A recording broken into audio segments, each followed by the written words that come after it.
how some carriers give you so little for your older busted phone you just end up living with it?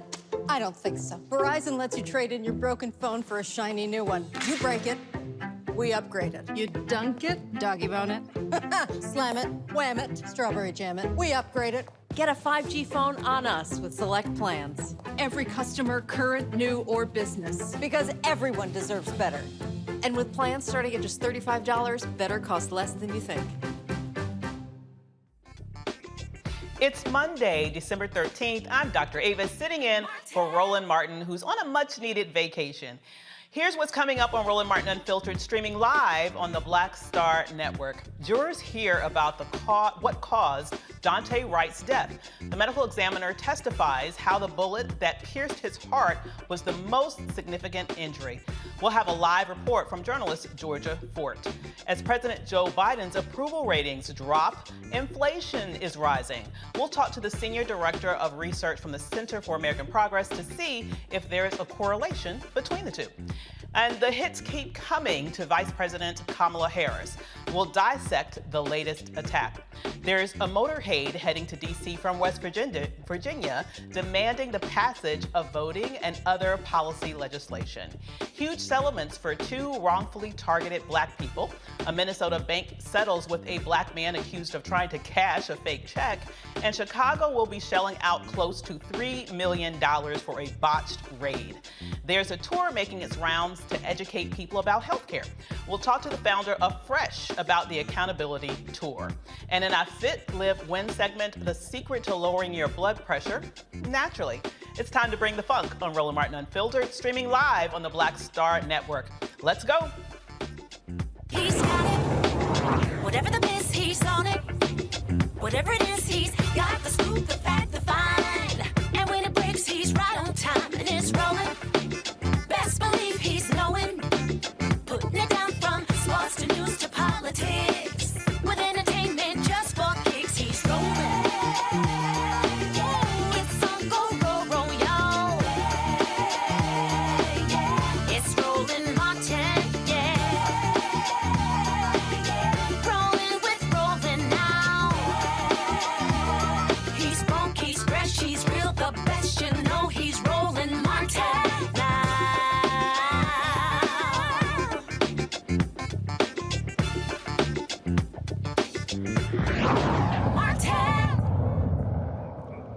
In Minnesota, a jury hearing evidence in the manslaughter trial of Kimberly Potter got details of how the bullet ripped through Daunte Wright's body.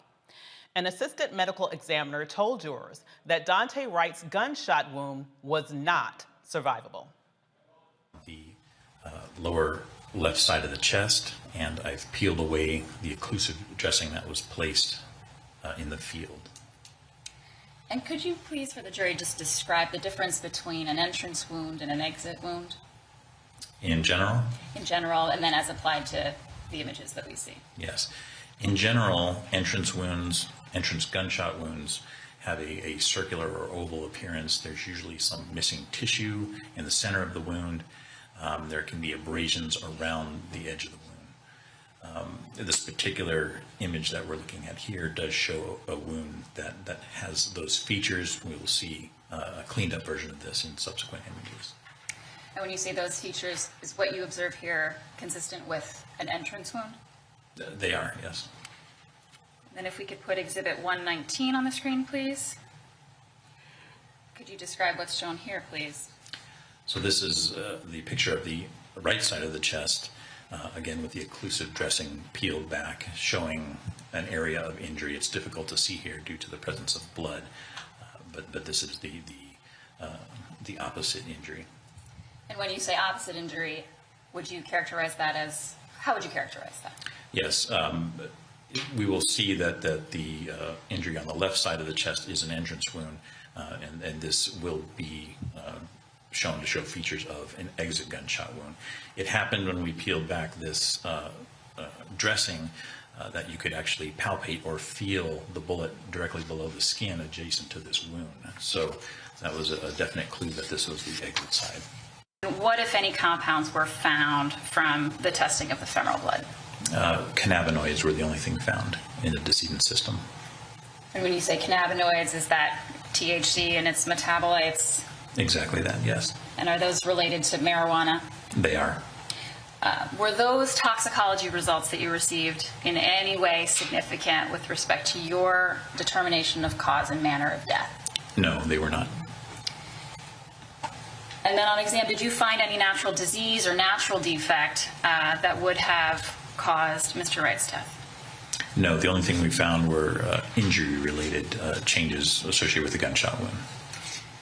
And now, Dr. Jackson, based on your training and experience, did you ultimately determine a cause of death for Daunte Wright in this case? Yes. And what was the cause of death? The cause of death in this case was gunshot wound of the chest. And did you also determine a manner of death for Daunte Wright? Yes, this is certified as a homicide. Journalist Georgia Fort has been following the case from Brooklyn Center. She joins us now. Hi there, Georgia. How's it going? Thanks so much for having me. Absolutely wonderful to have you on. So today's testimony really went to the cause of death. This was a young man in the prime of his life until essentially he got shot in the heart. That's correct. We heard from the medical examiner, and I'd like to point out, if you've been following this trial, one thing you cannot see is who is in the courtroom. And so during the testimony of the medical examiner, Daunte Wright's family excused themselves. They did not want to see the photos of his autopsy or photos of him while he was deceased. Judge Chu also made an order that those photos and images would not be live streamed out of respect for the family's wishes that people remember Daunte Wright while he was full of life. Absolutely. And so what do you get is the sense of the community there? I mean, the time that this happened, we were already sort of had this open wound with regards to the George Floyd murder and the trial that was going on in relation to that murder. And then you have this happen due to the actions of what was supposedly a veteran officer, someone who supposedly was teaching others how to handle weapons safely. And the next thing you know, she shoots and kills this young man, claiming that she thought she was just reaching for a taser. Well, the community here is again outraged. And I think, you give that example of a wound. And I feel like having to go through detail by detail with the testimony and the evidence, it's reigniting some of that trauma and frustration that this community has been feeling. Brooklyn Center is a suburb of Minneapolis. So this literally happened about 15 to 20 minutes away from where George Floyd was murdered. And it's happening, the trial is happening in the same courthouse that the Derek Chauvin trial happened in. And so it is reigniting a lot of those feelings. And one thing I'd like to point out, as we've heard with some of the evidence, there's a lot of questions too, and concerns about the way that police officers conduct themselves in this situation. A lot of people in the community were unaware that one of the responding officers in this case drew his gun on Daunte Wright after he had been shot, demanded that he put his hands up after he had been shot. And, of course, now we know that at that point, Daunte Wright was likely deceased.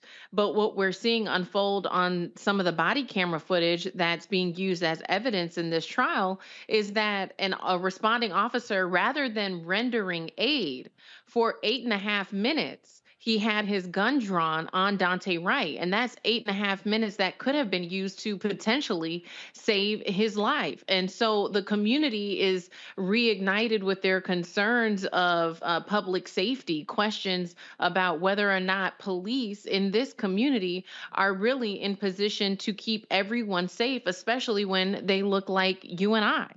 Absolutely. That is absolutely outrageous. Absolutely outrageous that as this young man is sitting there fighting for his life, literally his life is escaping his body, he's being threatened by another police officer and told to do something physically that he's incapable of doing for 8 full minutes. Nothing is done to save his life. Now, what's really interesting to me with that is this is also happening in the context of, the video that really got a lot of play nationally was right after the shot. We saw the taser, and then it sounded like the defendant in this case was surprised that it happened. Why wouldn't she render aid? I mean, I don't even understand the thought process. If this was an accident, why wasn't someone on the scene there with enough humanity to say, there needs to be something that we do to at least try to save this young man's life? Well, and those are the questions people here are asking themselves within a community where this has happened. And these are officers who have been assigned to protect and serve the community, yet and still these are decisions that are made in very traumatic moments. And so the other question I think that a lot of people are asking themselves in this moment too is, why would the responding officer who was there with Kimberly Potter when she shot at Daunte Wright, why would he swap guns with her? We've heard this testimony from several different people, including Sergeant Johnson himself. He says he took Kimberly Potter's gun away from her after she shot Daunte Wright, and in turn gave her his gun. And then moments later, we see on body camera footage that has been presented as evidence, moments later, we see him take his gun back from Kimberly Potter, take the ammunition out of it, and give her back his gun. And so we've seen some people from the BCA, state officers who have tried to explain protocols and processes for handling evidence. But some of these things that we've seen transpired just don't quite make sense, including your point of why didn't anyone render aid to Daunte Wright after he had been shot? And one of the biggest things I think that has come up to try to excuse that is that there was no communication that happened between those three officers who were right at Daunte's car when he was shot. There was no clear communication from them to the other responding officers who came to provide backup. And so somewhere in this case, I wonder if in the future some of the other responding officers could be held responsible for Daunte's death as well. Absolutely. And what you described to me, I mean, I'm not an attorney, but it certainly sounds like tampering with evidence, what you described to me just now. I don't understand how that could be legal under any circumstance. It looks like the attempted beginnings of a cover-up is what you just described to us. You know, I also wonder, you know, how did it get here? How did it get this far? Why was even there a need for a taser in this instance? Was that level of force even necessary? Do you get the sense that they'll even go down that lane at all in this trial? Or are we just starting from the point of, okay, he was shot supposedly accidentally? Well, that's a tough question. And the reason why I say that is because I have some insight that the Brooklyn Center or former Brooklyn Center chief of police is going to be taking the stand as a witness for the defense, which means he will be testifying in defense of Kimberly Potter's actions. And what I've heard is that Tim Bandon is going to take the stand, and he's going to say not only would he justify his officers using their taser in that situation, but he's going to justify officers using their gun in that situation. So I think at this point, you know, the clear objective is for most people in this community to see Kimberly Potter, who is a veteran officer, held accountable for mistaking, as she says, her gun for her taser.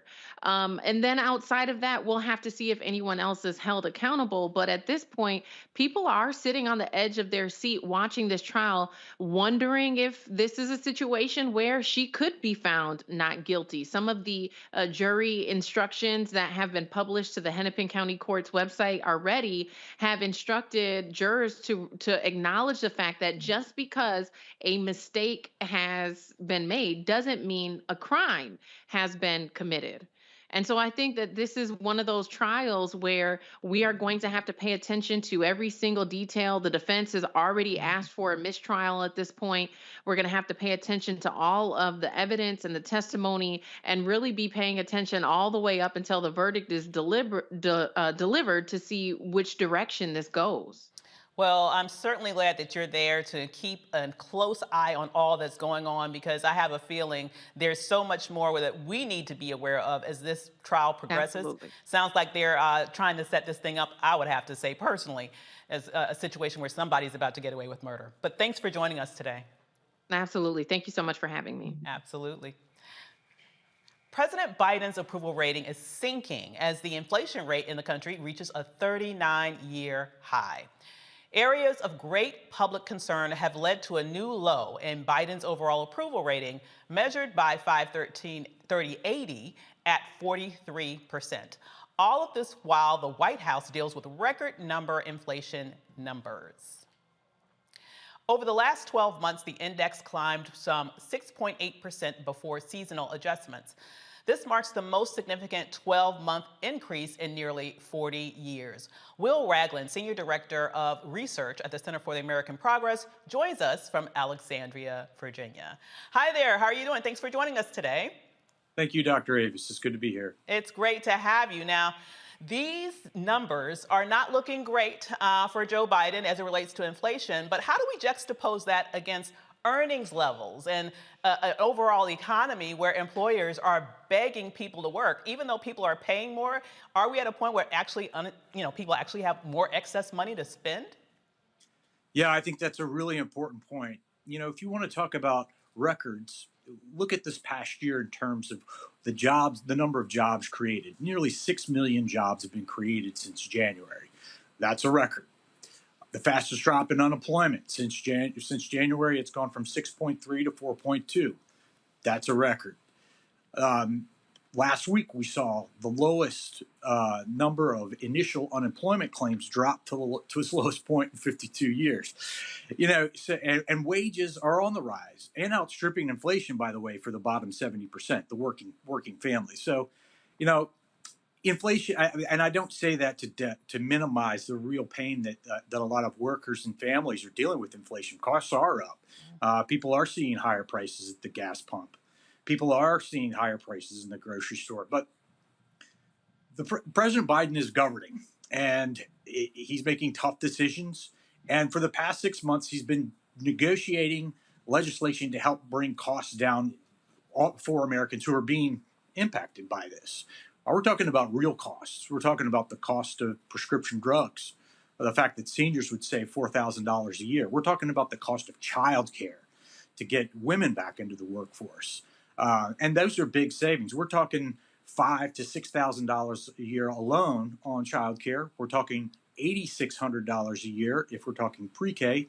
And then there's the child tax credit, which most of us have been receiving. Most families who have children have been receiving monthly, which totals to up to $3,600 per kid, and is responsible for the reduction in childhood poverty by 40%. That is a big deal. But I think you've seen this drop because a lot of the pandemic. People are sick and tired of the pandemic. A pandemic that it keeps throwing us curveballs, and I think the president has take on a workmanlike approach to this and punched out a lot on the to-do list amidst some really tough negotiations among his own parties, which has been the story for the past now 6 months. And these are negotiations and disagreements in a big tent about bringing the costs down for working families, addressing the climate crisis, and really building a strong middle class. And I think people have to recognize and contrast what the other side has been doing. Meanwhile, they're pushing people out of their party who voted for a bipartisan infrastructure bill. They're pushing people out of their party who want to find middle ground. They're failing to punish their own colleagues who are threatening members of Congress across the aisle. They have no solution, at least that I've heard of, to address the real issue of inflation. Meanwhile, the president every day is committing to the American people that he's doing everything he can, even with a big piece of legislation that could do a lot for working families on the horizon. So, the approval numbers are what they are, and I think that some of these records that also need to be mentioned along with some of the inflation numbers. It's a weird time. I completely agree, but I also think why should we expect the Republicans to do anything? They clearly don't care about governing. How many years do we have to see that demonstrated to get it? But a lot of the things that you are pointing out here, this issue of the child tax credit, bringing down child care costs, issues related to making sure that people are able to have more affordable prescription drugs, they're all sort of wrapped into the Build Back Better Act, you still have some people like Manchin who are kind of clogging the system with that in the Senate. What's going to be the end goal with that? At first, we were saying that maybe they would try to get something done by Christmas. I'm not really confident that that's going to happen. In the meantime, people are paying more at the pump. They're paying more at the grocery store. How can we make sure that the Biden administration delivers for the American people on that end so that they can continue to have increased revenue to be able to manage the increased costs that they are faced with every single day? Yeah, I think the president has to walk and chew gum, and I think he has. There are things that he can do on his own. Take the Strategic Petroleum Reserve release for the gas pumps. Small savings, but he's doing a bunch of those types of things and keeping his eyes on the prize with Build Back Better. I think I read today that Joe Manchin was in the White House talking to President Biden, trying to find common ground. I think that President Biden has laid out what he stands for and put out real provisions that will save Americans money. And I just have to believe that Senator Manchin is also trying to find that middle ground and something that can pass. So we're a big tent. This is always hard, but I do think that that the president is walking and chewing gum very well, as best he can amidst extremely challenging circumstances. I hear you. I do, though, wonder, and I know this is probably a fiddle that people are tired of hearing me play, but, the issue with messaging. I completely agree with you that there's a lot of good news that this administration could tout. And it's not just an issue with Joe Biden. Honestly, I think this is an issue with Democrats writ large. It's been a horse that I've been sort of spanking for years. But, when Democrats get into power, focus quite diligently on producing policy that helps people. Don't focus at all on selling that policy to the American people, or at minimum taking credit for it.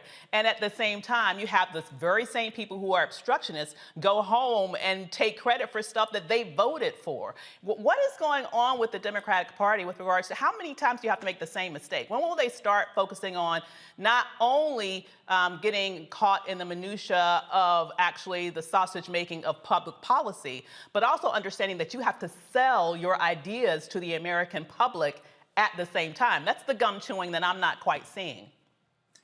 I think that we've come a long way since the Recovery Act and the Affordable Care Act. To be honest, I think we've learned some hard lessons there. I think that we're seeing some successes from the rescue plan, but you're right. We need to take credit for where we are. We need to contrast what the alternative is. To be clear, what happens in 2023? What happens if the Republicans win the House? If Trump wants it, he very likely could be the speaker. Mm-hmm. Does that mean that we default on our debt? Can we even keep the government's doors open? And you contrast that to the big pieces of work that we've gotten through already. A bipartisan infrastructure bill that took him 4 years that he talked about for 4 years. Trump did, and we've gotten it done with Republican support. I think that you're right. There's always room for improvement, and it is challenging. And let's be honest, it's not just Fox News or OAN. After a year of trying to recover from a Trump right-wing billionaire who tried to overturn the government, Time Magazine has awarded the Person of the Year to Elon Musk, a billionaire who dodges taxes that his corporation has relied on in the past and is used to build the infrastructure that his cars run on. So, it is a different environment for progressives, media environment for progressives to play in. And I think we need to do better. We must do better. The consequences in 2023 are pretty dang scary. I agree with you. We have to continue to make it plain and simple, and we talk about how this bill is driving costs down and what it means for your pocketbook, what it means for families, what it means for seniors, what it means for a worker who's struggling to pay for college. I think that we have to make it plain and make it simple, and that's something that we are getting better at, but it's not enough quite yet. I agree with you. Yeah, got to work some more on that. One other question I need to ask you, though, about inflation, because I think oftentimes we kind of sit on this island almost as Americans, this idea of American exceptionalism. We really don't compare ourselves a great deal with a lot of the world in a realistic standpoint. But, as I think about this, we're dealing with a world economic crisis coming out of COVID. It's not just America that has had challenges. In fact, from the data that I've seen, when you compare our recovery to other nations across the world, especially other comparable industrial nations, we tend to be doing better than most other nations as it relates to our economic recovery. Where is the messaging on that with the Democratic Party? I think people need to understand the context that, yes, we do have inflation, but we have all these other indicators. The whole world is dealing with coming back after being shut down for a year or two, and comparing everybody else, we're leading the pack primarily. Yeah, you hit the nail on the head. Inflationary pressures are rising across the globe. And the U.S. has recovered to past pre-pandemic levels. We're the best in the world. Our recovery is the best in the world. And when you look at the fact that the unemployment rate is down at 4.2%, beating the Congressional Budget Office's projections by 2 years, that we are seeing wages increase and jobs out there for the taking. I think it's something that should be looked at more. There are other indicators as well. You look at disposable income. You mentioned that earlier on. My understanding is that that Americans have over $380 more disposable income than they did in 2019. Spending has been up this holiday season. And that's not to downplay the real issues out there. I'm not saying that. But when you take and you look at where things were, because they weren't great before, and we still have a lot of work to do with the structural inequities that our system has always had, and that the pandemic put a magnifying glass on. There are a lot of things that we can point to and should continue to point to. So you're right, and that is something that should be focused on in supply chains as well. That's a global issue too. That's not something that's only impacting the port of Los Angeles or Savannah or Baltimore. This is an issue that China's dealing with, and others are too. Demand for goods and services has skyrocketed compared to where things were for services. Services are actually kind of coming up close to where they were pre-pandemic if they haven't gotten there already. But goods are just soaring; they're off the charts. So, that is something that is happening across the world. You make a great point that the U.S. has not only done better than other countries in terms of their recovery, they've done it by a lot. They've done a lot better. So. Absolutely. I think the Democrats need to start to sort of shout that from the rooftops. Well, thanks for joining us so much tonight, and we'd love to have you back on to talk about this continued recovery. I'm just going to claim it, okay? Absolutely, anytime, and thank you, Dr. Avis. Absolutely.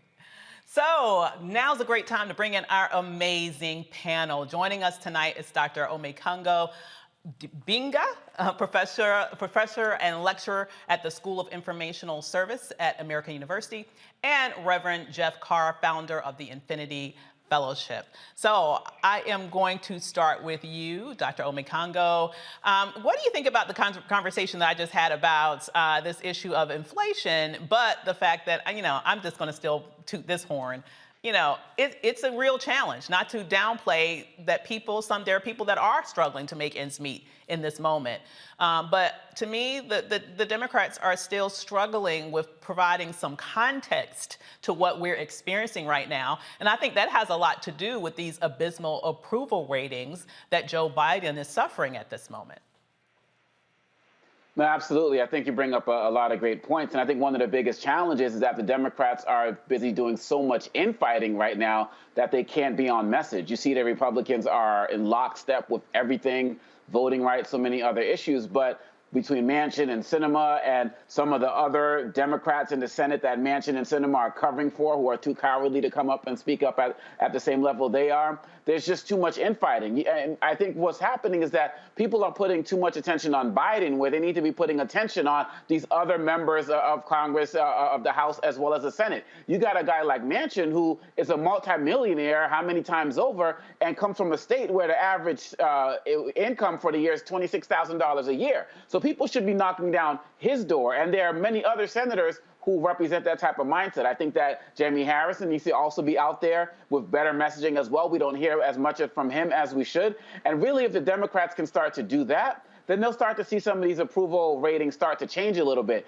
I'm not really concerned about the Fox viewers and all of these other guys, because regardless of what the Democrats do, the people in that echo chamber are not going to hear it. But going into 2022 and 2024, there are a lot of independent-minded voters out there who are registered independent who need to actually see what the Democrats are doing, in addition to what, as you said earlier, the Republicans have not been doing and not proposing, and go, as Obama said when he was running for office back in the day, don't compare, when everyone's like, oh, he's the second coming and all of this, he was like, look, don't compare me to the almighty, compare me to the alternative. And drive home what's going to happen if these guys get back in office, because they are going to continue to tank this country just as they did before Obama got in and just as they did before Biden got in. Absolutely. And Reverend Carr, what really frustrates me, or to use my phrase from, another show that I used to watch, what really grinds my gears is the issue of, Democrats acting like, well, we got to get this law through first, and then we'll focus on messaging, as if they can't. I'm still waiting for the evidence that they can walk and chew gum at the same time. I've yet to see it. How about you? Hey, it's a good thing that you point out, Dr. Avison, as Brother Dr. Omikongo said, it's all about messaging. Yeah, there's this old saying that if a tree falls in a forest and no one is there to hear it, does it actually make a sound? You never really know. President Obama was excellent at messaging, almost to a fault. President Obama was so good at messaging, his team was so good at messaging, the party was so aligned with messaging that you would have believed he could have walked on water. He had to tell you, as it was pointed out, no, I'm not the Almighty. Why did he have to tell you that he's not the Almighty? Because his messaging convinced you that maybe he might possibly be the one. So we should not have to look for another. When I was a little kid, I was in 6th grade, there was this kid who was 1.5 feet taller than everybody else in the school. And as a result, he was a bully. He knew he was a bully. He walked with a bully stature. Everybody treated him like he was the bully, and everybody was fearful. I'll never forget, we were riding home on the bus one day, and this big bully started messing with my little sister. And I turned around and said, hey, man, stop. And I'm going to tell you right now, I was probably terrified, but it's my little sister. That's right. And I said, hey, man, look, don't touch my little sister again. He touched my little sister again. I don't remember what happened next. All I know is when my memory came to it, I was standing on top of him, straddling him, and it took 4 or 5 people to pull me off. From the time that happened to when I was a grown man, anytime that kid saw me ever again, he crossed the street and walked on the other side. Why do I tell this story? Not to brag about some way that I stood up to a bully. It's to illustrate that the Republican Party has become exceptional at being bullies. Mm-hmm. They act like bullies, they talk like bullies, they stand strong, and the Democrat Party is that little kid on the bus who can't figure out what button it will take for you to grow some and stand up to these people. Lord, your messaging is not in alignment with the progressive elements of your party. You don't listen to advice when people give it to them. I have a background as a senior advisor and political consultant, even in the state of Tennessee, when we talk about the importance of gaining control of municipalities and local elections on a Democratic ticket. You give advice to people who are often liberal, white progressives who have come into a neighborhood and taken over that old house that they bought for $1,200 on taxes, it restored it, sold it for $750,000, and then immediately put a Black Lives Matter sign in their front yard. You try to tell them this messaging is not working, and they give you the most arrogant, racist response, and that is, oh, I know better than you how to do this. And that's why we're continuing to get hit in the mouth. Something has to change, and it has to change soon, and it does start with the messaging. A lot is going on, but if people don't hear about it, and they don't hear about it with a full-throated response, it's going to get lost in the wind. Somebody passed the collection plate because Reverend Carr just broke it all the way down. Hey, Dr. Avis, I'm going to add this. And I got this, Brother Overcongo. When I will raise a collection, but if we raise a collection tonight, let's do it differently. Let's raise a massive collection and then not just give it to the Democrats without saying, you're going to listen to us this time. Because we keep this in. As Dr. Maya Angelou reminded us, when people show you who they are, do yourself a favor and believe them. Absolutely. Believe them, and believe them the first time. The first time. Now, when I think so much that you said was so rich and so true. One of the things, though, just the emotion of the story that you told, what it made me think about was the fact that, at the end of the day, people they don't like people who appear to be wimps. People get behind people who stand up to bullies. People like people that fight back. And I don't understand why the Democrats don't seem to get that. They continue to be in their sort of fetal crouch position, singing Kumbaya, hoping that they can create some sort of inspiration from bipartisanship. They don't want you, boo. They don't want to work with you. Just get over that and think about how you can fight back. How can we get to a point where they can grow that spine and then push through those things that need to get through, like the Build Back Better Act, like the John Lewis Voting Rights Act. You're not going to cause some sort of epiphany in the Republican psyche, okay? This is a political strategy to stop all forward movement in an attempt to be able to, they believe, take back power. And unless the Democrats sort of wake up, that's exactly what's going to happen come 2022. What do you think about that, Dr. Omekongo? Well, I think you're absolutely right. And one of the ways that we do it is we look at the example of what the NAACP did last week or in the last 2 weeks when they put out their civil rights report card. And that's when people started to realize that it wasn't just Manchin and Sinema that were blocking voting rights. And some people got F's, some got A's, some got incompletes. Some of these senators were on the phone. The senator from Michigan and other places were like, wait a minute, I've been in favor of voting rights. And some of them started to change their opinions on the filibuster because they were put on blast by name and on notice. And that is what we have to continue doing, because unlike the House, where you can get a lot of fresh, young people with energy of all parts of the political spectrum, the Senate tends to be a lot older. And these guys are very, very comfortable. Most of them are wealthy, and they are detached from the average American, the average person just working hard, as opposed to many members of the House. And so I think we need to do what the NAACP has been doing, continually put these guys on blast, continually draw attention to people like the students from Arizona who are down at the White House protesting every single day now and on a hunger strike until they get this voting rights bill passed. And once we start to do that, and people see that it's not just about Manchin and Sinema, and we call these guys out, they are going to respond, because we also didn't mention that we didn't get the George Floyd Police Reform Act as well, which goes to the first story that you led with tonight.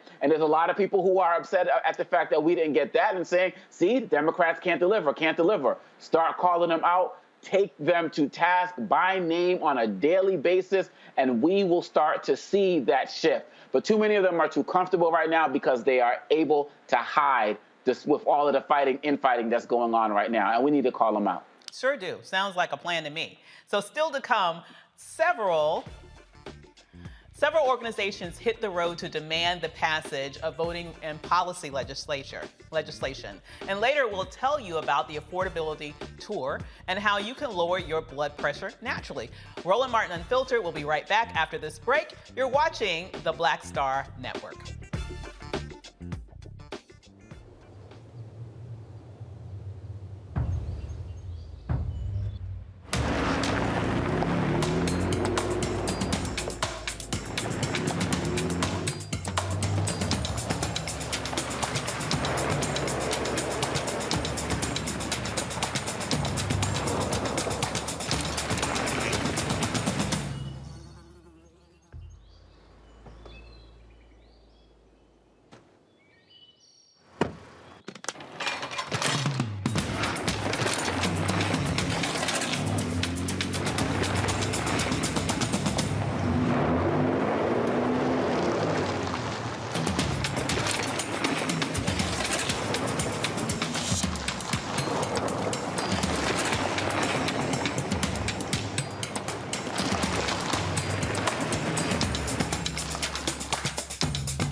Betty is saving big holiday shopping at Amazon. So now, she's free to become Bear Hug Betty. Settle in, kids. You'll be there a while. Ooh, where you going?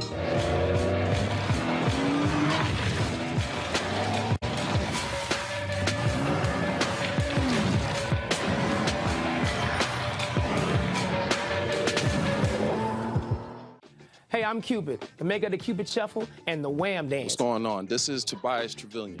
And if you're ready, you are listening to and you are watching Roland Martin Unfiltered.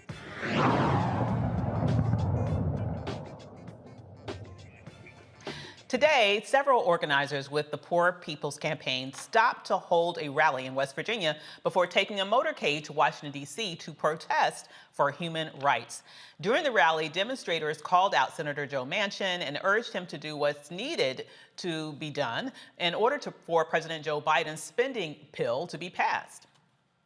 We are here because we have been here and there and in D.C.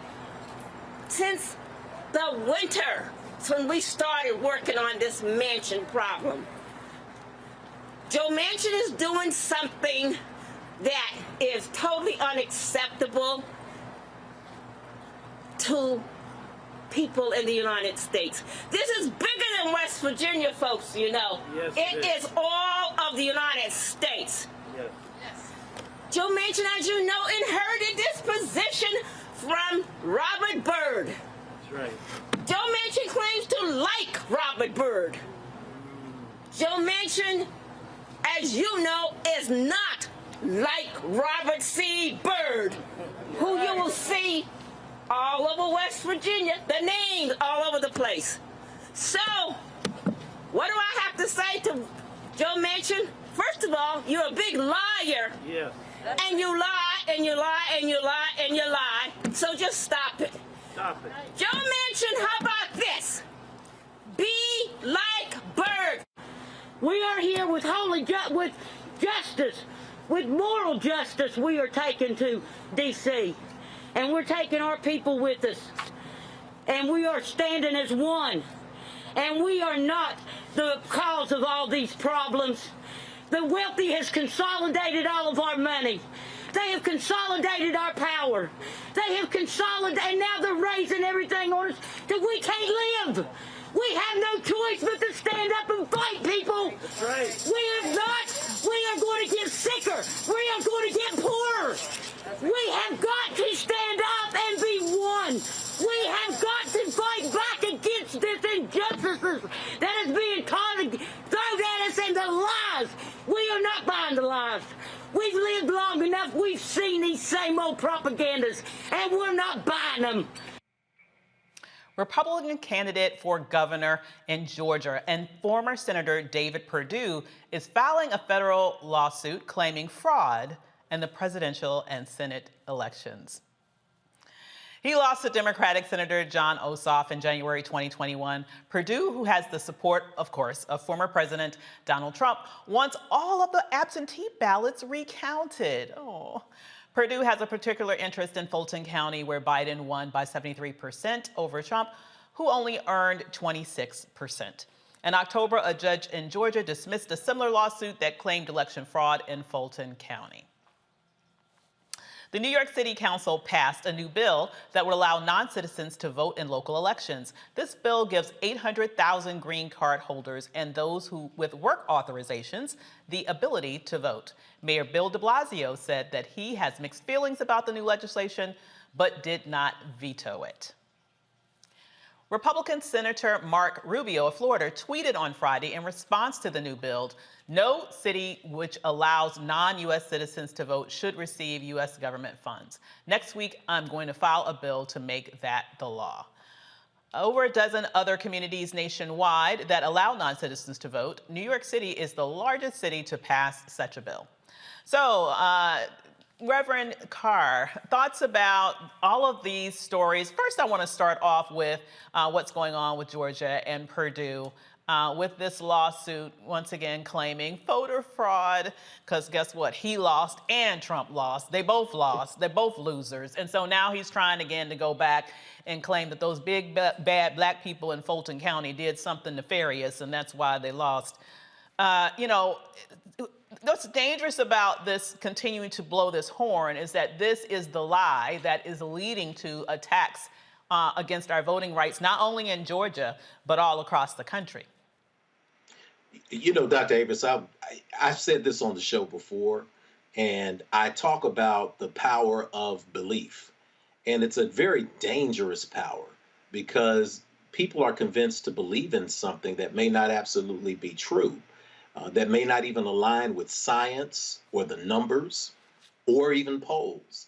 But just like with spirituality, it's the same with politics. It's the same with the current state of the culture wars that are happening in the world and especially in America. Belief is what exists in the absence of provable fact.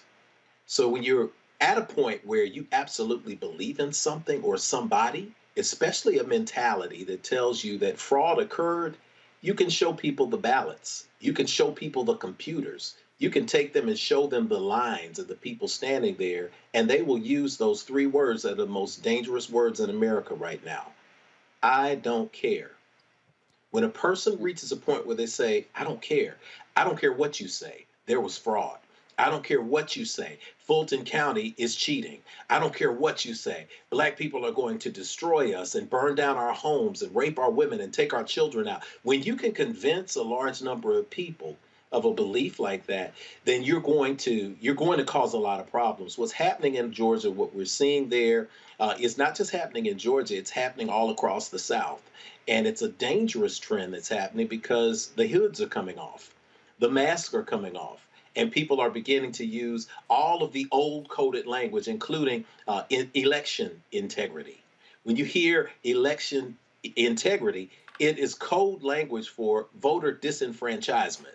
How can we keep people from representing themselves? How can we hold on to power? That's what's happening with Perdue. It's what's happening as it's shaping up with Stacey Abrams. We're seeing that happen, and the solution is that we have to work through that, and we have to have a full-throated response to say, here are the facts, we're going to continue to move, because this becomes a red herring. We get distracted by this language, and we get angered by this language, and we don't turn it into boots on the ground, going out and voting and taking control of these elections and making sure that we're in a position, whether it's local election commissions or whether it's just showing up to vote where we need to vote to make a difference, to make sure that we're going to determine and manifest our destiny in the right way. Well, what makes what's happening in Georgia so dangerous is not only the continuation of this lie, it's the fact that it is propped up by an entire ecosystem of propaganda. And this becomes very dangerous. As you mentioned, the power of belief is very powerful. And it can be very dangerous when it's used in very targeted, nefarious ways like this. It's making me think of, for example, Ruby Freeman, who just filed that lawsuit, former election worker in Georgia, who was in essence harassed. Her life was threatened. Just came out recently that Kanye West's publicist went down. Lord, give me just one other reason to have that name work my nerves, okay? But anyhow, you know, went down there to sort of claim that she's coming to save her, clearly in cahoots, for example, with the Republican campaign, because they were trying to force her to lie and say that she threw the election. You know, it's like there is no bounds to what these people will do to try to win under nefarious means. What can we do under situations like that? There's no sense of morality, zero at all, to fight back in a day like this, Dr. Omekongo.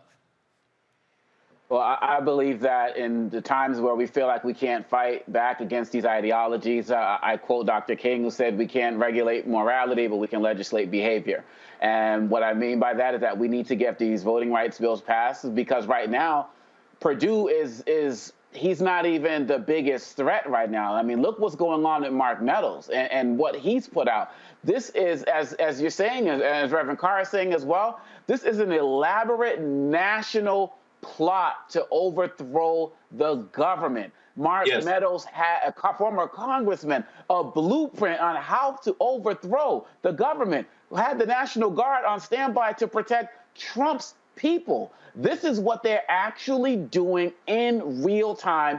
All the documents are there. Mark Meadows put it out in a book before he decided that he wasn't going to cooperate because Trump got mad at him. But the information is already there.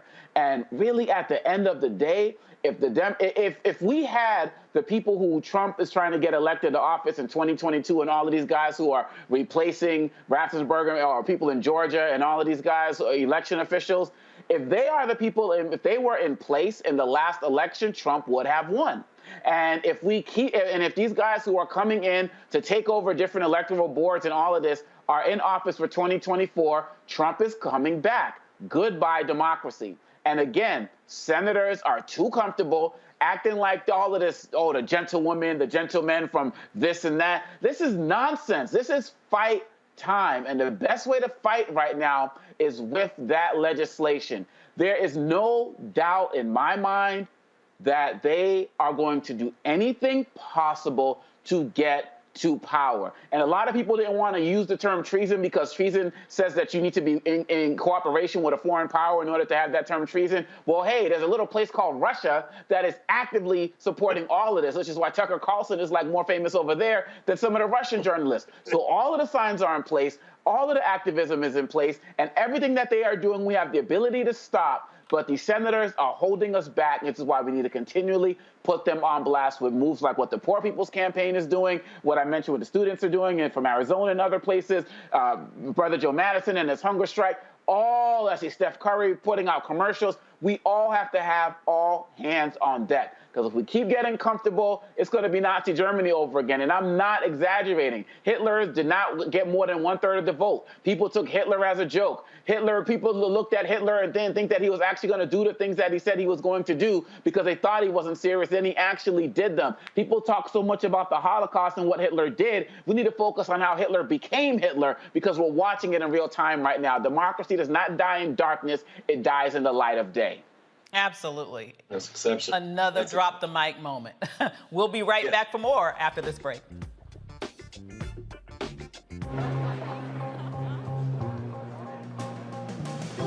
Are the stars out tonight?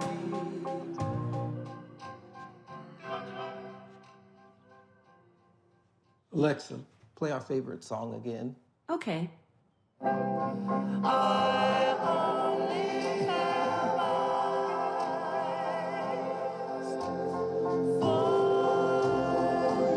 Y'all know who Roland Martin is. He got the ascot on, he do the news. It's fancy news. Keep it rolling. Right here. Rolling. Roland Martin.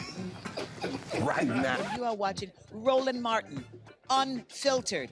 I mean, could it be any other way? Really? It's Roland Martin.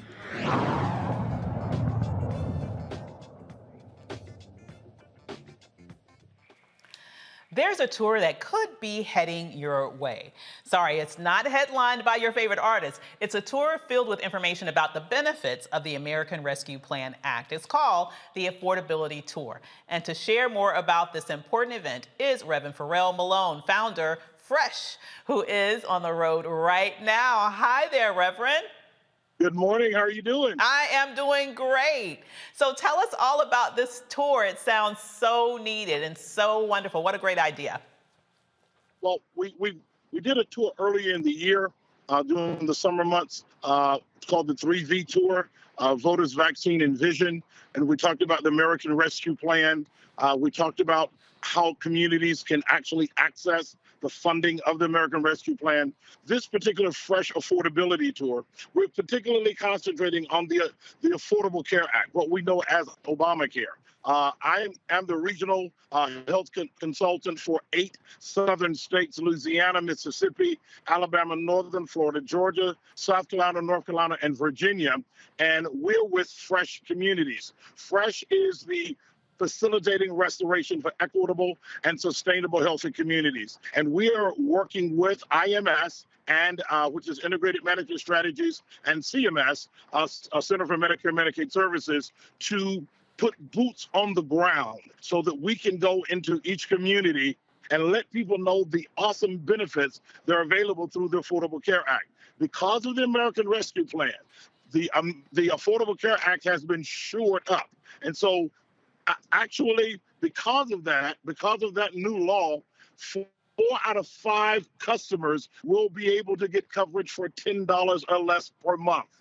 That is phenomenal. People also who went and tried years earlier can go back now because of the shoring up of the Affordable Care Act. Subsidies are higher, premiums are lower, some are zero. I often tell folk, my son, who is married and has 2 children, we wrote him up last June. His premium for major medical and hearing and dental was $35.98. When we certified him for January 1, his premium is 0. What we need to do is get it into the hearts, into the lives of our people, that they can afford this insurance because they need to go and make sure it happens. Oh my goodness, that sounds good to me. I mean, that's incredible. We've come a long way since people going into the plan and saying, oh my God, everything is so expensive, I can't afford anything. They need to know. No, maybe look again, because it looks like we have additional funding and you'll be able to have a pleasant surprise, it looks like. Yes. What we're doing now is we started here in Waycross yesterday. We were in Brunswick, Georgia, and Savannah, Georgia today. We'll be in Charleston, South Carolina, Columbia, South Carolina on tomorrow.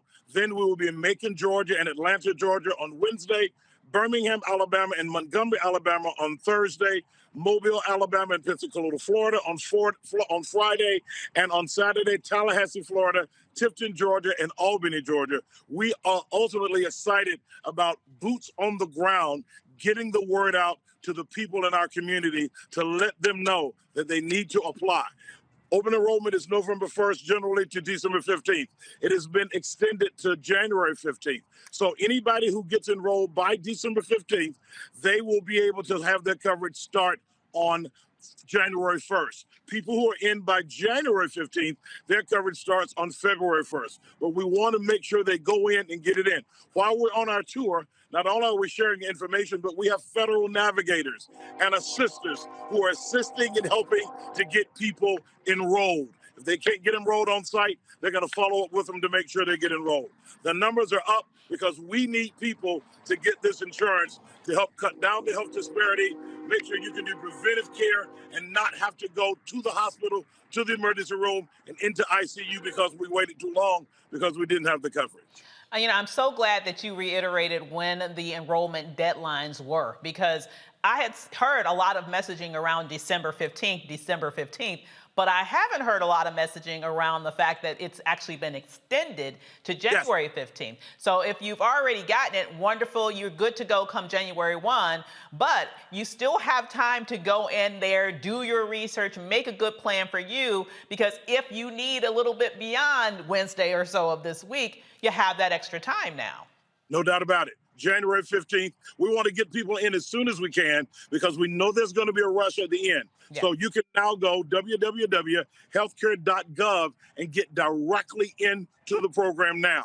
Or you can use the opportunity to bless and have your church involved in it. They can go to cms.gov and become a champion for coverage so that they can get the information by which they can do it at their church, at their community club. Whatever we need to do in the community to get it to our people, we need to do it. I love it. And I love so much what you are doing specifically, because there are people that may be feeling a little intimidated about going online. Maybe they're not used to doing that. Maybe they don't know where to go. Maybe they don't have broadband. You know, people have different, especially in the South. I know I'm from a very rural area. You cannot buy good internet access where I'm from. So the fact that you are actually going to where the people need to hear from people like you directly, I think is amazing. Well, let me let you know what else we have. We not only do we have my bus, which is right behind me, but we have the Fort Valley State University, an HBCU. They have a mobile tractor trailer, a mobile technology center that has 20 computers on it. That bus is accompanying us as well. So when you get there tomorrow or whenever we come to your community, not only will we be able to sign you up, but we'll be able to put you on this tractor trailer, and the navigator broadband is on the actual vehicle itself. It is an awesome innovation in technology. We're taking it to the heart of our communities to make sure our people get covered. I love it. So tell us once again how people can find out about you and your schedule so they can know when you're coming to their town. Yes, they can go to ourfreshcommunities.com. Ourfreshcommunities.com. Our schedule is there. And also the information on what they can do to text, and we can give information to them. All of that is in place right now. That is wonderful. Congratulations for all that you're doing right now. Thank you for all the work that you're doing in the community.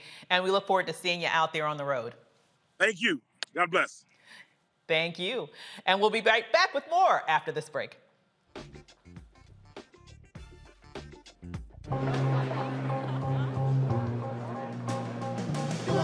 Are the stars out tonight?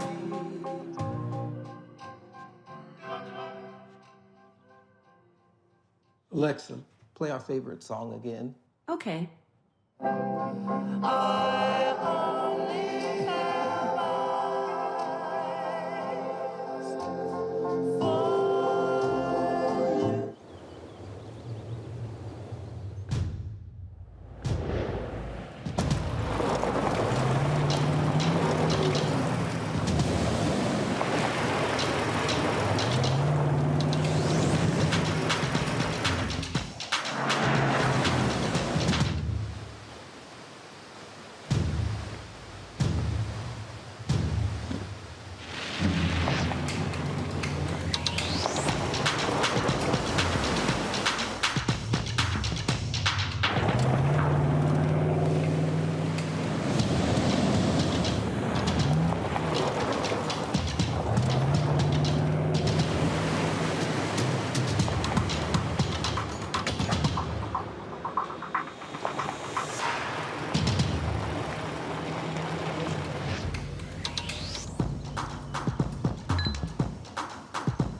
Maureen is saving big holiday shopping at Amazon. So now she's free to become Maureen the Merrier.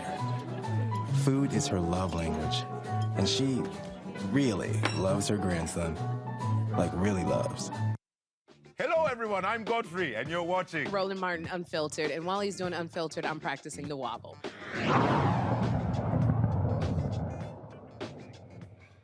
President Joe Biden is nominating Ventress C. Gibson to be the next director of the Mint, Department of the Treasury.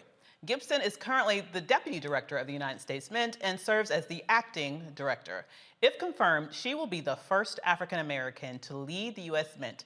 She's a U.S. Navy veteran with decades of senior leadership experience in the federal government.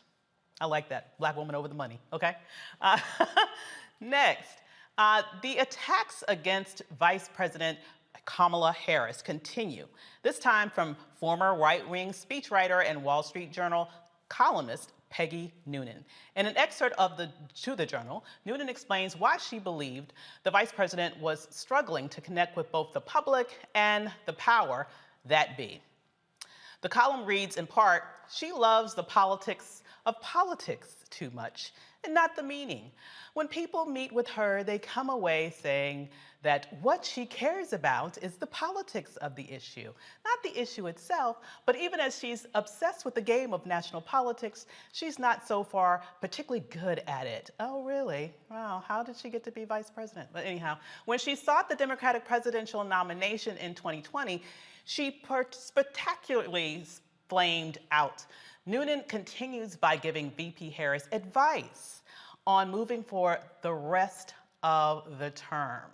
Now, let me just say before we sort of go in on that, I do want to mention that this isn't the first time that Peggy Noonan has gone out on a limb to criticize Kamala Harris. When she first did it, she was running actually in the presidential race. And what I find very interesting here is that at that time that it happened, she got called out on it. And she got called out on it pretty heavily. This is the first time she sort of peeked her head out to say something else. But before we talk about that, let's remember what happened the last time she wrote a hit piece against Kamala Harris. Let's take a look at this white-on-white crime that's about to happen right now. Right-wing Twitter can handle this. I'll give them a second to get their tweeting fingers ready. Okay, here it goes. When you're a white woman and you're a Republican, there's just certain stuff culturally that you don't know jack bleep about. And you should keep your mouth shut when other people dance. I mean, what is that line in there about dancing to a drum beat? This to me felt tone deaf. It felt nasty. It felt personal. And it felt bitchy. Okay, so I'm going to take a deep breath. And I'm going to try to stay calm here. Please. About Peggy Noonan. I have never been more disappointed in a woman that I thought I admired in my life. She said at the end of that, you didn't read the very last part of that paragraph, Nicole, because she said it's embarrassing. No, Peggy, I'll tell you what's embarrassing. Yeah, I didn't read it on purpose. Yeah, well, I'll tell her what's embarrassing right now. Listen up, Peggy. Here's what's embarrassing. A president that pays off porn stars. A president that pulls babies out of the arms of their mothers. A president who says he likes to grab women by the you-know-what. A president who uses the White House for campaign events. A president who praises white supremacists. And yes, even a president who can't dance, doesn't know how to show joy or empathy, and tries to do some kind of ridiculous arm thrust to YMCA. That is what is embarrassing. Kamala Harris is anything but embarrassing. She is uplifting. She is inspirational. She is strong and substantial, and she's going to be one hell of a vice president. White-on-white violence. Wait a minute. But there's one more thing. I should have read this last paragraph. We could put that last graphic up, because I think this is important to get this also in this context. This is the last thing that we want to point out from Noonan's most recent piece. She says, let them say you look chastened. People would be relieved to see you look chastened. Let them snidely suggest you had previously hidden your serious side. You did. Let them say, get this, y'all, you've been humbled. Lord have mercy, don't get me started. You should be. So far, you've got a lot to be humble about. You know, it sounds like to me she's trying to say, you trying to be uppity. Know your place, black woman. You're not supposed to be vice president. You're not supposed to know what you're talking about. You need to be humbled. That's why I wanted that white-on-white violence, clip to play, because I want people to see that this is clear, not just to me as a black woman. It's clear to any sentient being that is seeing everything that has been happening now from the beginning of Kamala's race, actually. You know, it's a different standard that black women are held to at every level of power in our society. Should we be surprised that she's being held to this different standard and in fact being told to be humbled. I have to agree here with the assessment that not only does that sound bitchy, it also sounds to me like Peggy Noonan doesn't know jack shit about what she's talking about. That's just my take on the matter. I guess I shouldn't have cursed and then ask the Reverend to take over. But Reverend Carr, what's your assessment of the situation? I'm going to say this because I had to do this. We had a recent Colbert on. We were on once, and she said, I have to pardon myself. I need y'all to understand. Infinity Fellowship is on the cutting edge of interspirituality, and we're reframing what church looks like. And that means that the first foundational principle is that you are your authentic self. And we, as people of African descent who find ourselves in a country where we had to learn a new language, we had to learn a new culture, we had to learn a new religious and spiritual perspective. When you travel around the world, many languages have so many words for just one concept. We're extremely limited here. So every now and then, you got to drop something into the language to help accentuate what you normally would have had you had access to your original language. So there's no judgment in this space. I'd rather somebody be honest and tell me whatever they're telling me, and for somebody to put on and be inauthentic. So absolutely, I love it. I'm with it 100%. We're talking about the messages that we receive. I'm giving a Wakanda toast. I'm gonna give a Wakanda toast to that white on white crime we just witnessed. And I'm gonna give a Wakanda toast to Peggy Noonan.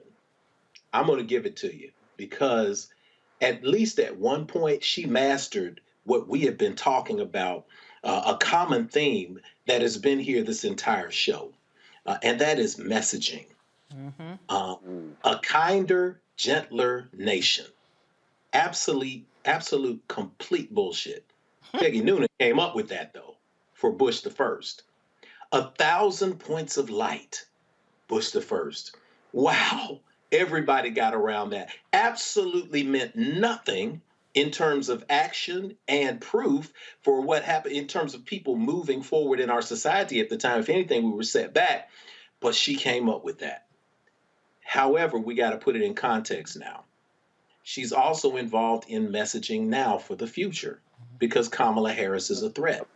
So by using language like she's dead, by using language like she's inadequate, by using language like she needs to be humbled. How many of us have heard that?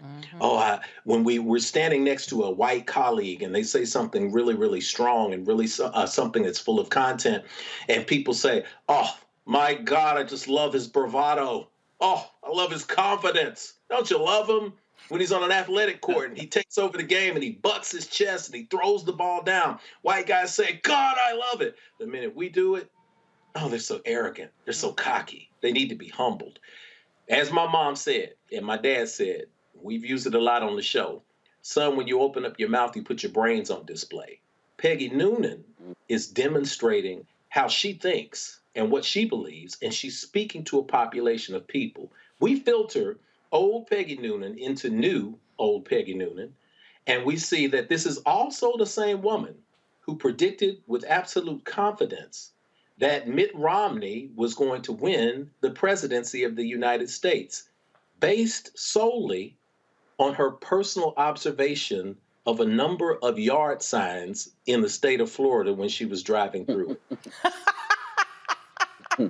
So always consider the source. When we're talking about someone like Peggy Noonan, who at one point was an excellent messenger, we also have to make sure that when we're talking about messaging, this is a powerful thread because she's not necessarily talking to us. She's talking to the base right now. And when she's talking to the base, she fires them up. So whether we're talking about Kamala Harris or we're talking about Joe Manchin, we've got to find some rallying cry here. Consider this, and then I'll turn it over to you because I know y'all have some great, I got to hear what y'all have to think is great. We think about something we mentioned here a minute ago about Joe Manchin holding everybody hostage with this $2 trillion Build Back Better Act. I ask a question that, of course, we can think about later on in the conversation, but what would happen if Chuck Schumer or Nancy Pelosi, they were holding up some Republican legislation? What would the MAGA crowd do? I think about Joe Manchin getting off that yacht and seeing those people in his personal yacht, and you could see he was visibly shook. If the MAGA folks were on the other side of this issue, Joe Manchin would be looking in the steam room and see people with a MAGA hat on. He'd be in church, and they would shut it down in the middle of his prayer. So there's something about this concept of how far do we allow this poor messaging to go before we call it out and fix it. Absolutely. And you touched on something I think that is so powerful. It's about the messaging and why she's saying it. I think it's important that people understand, Dr. Omekongo, that she's not just talking about Vice President Kamala Harris. And I really want Black people to get this. This is not really just about Vice President Harris. This is about the next Black woman. This is about saying, you don't belong here. This is about the Black women you guys like, because I know a lot of y'all don't like Kamala because you've heard a lot of misinformation and you've chosen to believe it instead of doing your own damn research. Okay? So what I would suggest is we think about this. This is an attack on Black women's power. That's what that is. And when we think about it from this context, it's time for us to stop acting like, well, you know, it's just another attack and it's okay because it's her and I don't like her. I think you need to think about the next Black woman. Think about the Black women that you do like. Think about the young Black girls that are witnessing how this Black woman is being throttled in public because she has the gall to be excellent at what she's done, has done something no other woman in the history of this nation has been able to do. And the next Black girl that's sitting there thinking, well, maybe I don't want to do that because nobody's coming out to defend her on this broad level. There's all of these attacks. Maybe I should not go there. Maybe that really is a place where I shouldn't be. What are your thoughts, Doc? Well, I completely hear y'all and what you're talking about in terms of the cursing, in terms of you just got to say what you got to say. I think it was the philosopher Dave Chappelle who said sometimes you have to be profane in order to be profound. So yes, I completely get where y'all are coming from with that. Look, at the end of the day, this is the beginning. This is what they do. Have you noticed how much you haven't heard the term critical race theory in the news since the last election of Virginia and other places? Because they come up with a target and they stick with it. So education, critical race theory, that was the word to use. Now it's dropped. Now it's Vice President Kamala Harris, and she is going to be the target because she is powerful. So all of the stuff that happens normally within a presidential office or a vice presidential office, like a Simone Sanders leaving, that happens all of the time after the first year that these particular staff members are in office. That happens all of the time. You see situations where people talk about she's not being vocal enough. The vice president is not supposed to be out there getting in front of the president on everything. And imagine if she did. They would say she's the angry Black woman. She needs to get in her place. She needs to get behind Biden. So we understand that as it relates to them, she can't win for losing. We saw Tucker Carlson a couple of weeks ago talking about throwing out some of that birther stuff. Oh, she grew up in Canada. Oh, her win is historic he said her win is historic for reasons we don't fully understand. Really? So this is what they are going to do because they see where she is coming from. They see the power, and we need to rally behind her. Look, we can talk about somebody's style and so on and so, but in terms of their education, in terms of their merits, and of course they're throwing out all this talk about, sleeping the way to the top like actresses in Hollywood 30, 40, 50 years ago, throwing out that type of nonsense as if she didn't get elected in California, as if she didn't get elected to where she is right now. We have to understand that they are going to have a no-holds-barred approach. If we thought what they did with Obama was disrespectful and ignorant, now you got a Black woman who is a potential president. Exactly. It is going to come out in ways we have never seen before. One of my other issues that I have with Noonan's piece is that all of this talk about death is a serious problem for me. You can talk about somebody's campaign and style without throwing in, being dead and all of that, because people are trying to forecast things that we are not going to allow to happen. So Vice President Harris, and I don't think Noonan heard Vice President Harris this weekend talking about how she's going to be coming after folks on this voting rights legislation because she got put in charge of that as well. So if you think that she's, this or needs to be humbled and so on and so forth, you watch what she's going to be doing in the next few weeks and watch how we got her back, because she ain't going nowhere but to the top. I hear that. Absolutely. So Yes, sir. take that to the bank, Peggy. Right. And we have more coming to you live with Roland Martin Unfiltered right back here on the Black Star Network. See you in a second.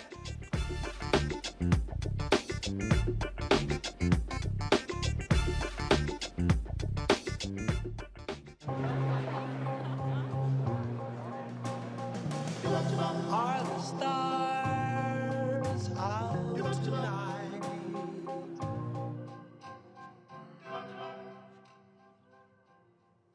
Alexa, play our favorite song again. Okay. I only have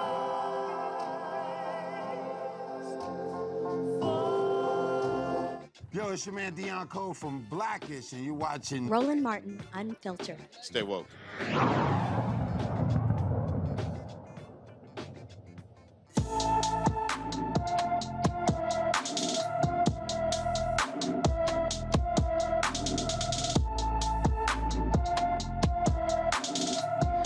20-year-old Kanasia Exil was reported missing last week. She was last seen on December 9th at around 8 a.m. after experiencing a mental health crisis wearing a black and white jacket, burgundy bonnet, black shirt and black sweatpants, and purple flip-flops with rhinestones. Ezel, who also goes by Nage, is 5'4" with brown eyes and black hair. She has a tattoo on her arm that says Spirited Away Forest Sprites, a number tattoo on her chest, and a dragon tattoo on her upper right arm. Anyone who sees Ezel should call the Philadelphia Police Department at 215-686-3280.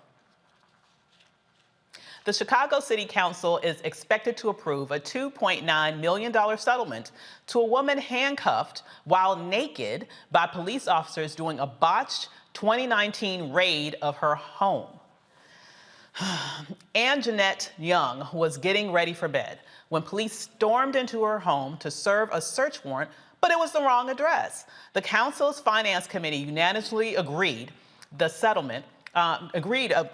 the settlement, but final approval on the settlement is set for Wednesday. A Minnesota bank settles with a black man accused of trying to cash a fake paycheck. Joe Morrow, a black grocery store worker, was arrested and handcuffed after attempting to cash his paycheck at a U.S. bank in Minnesota last year. Morrow was pulled into the bank manager's office where the manager said, "Joe Morrow, your check is fake. You people always coming in here with fake checks." Police were called. Morrow was handcuffed and escorted out in front of other customers. Get this, Morrow had identification, pay stubs, and an account with the bank.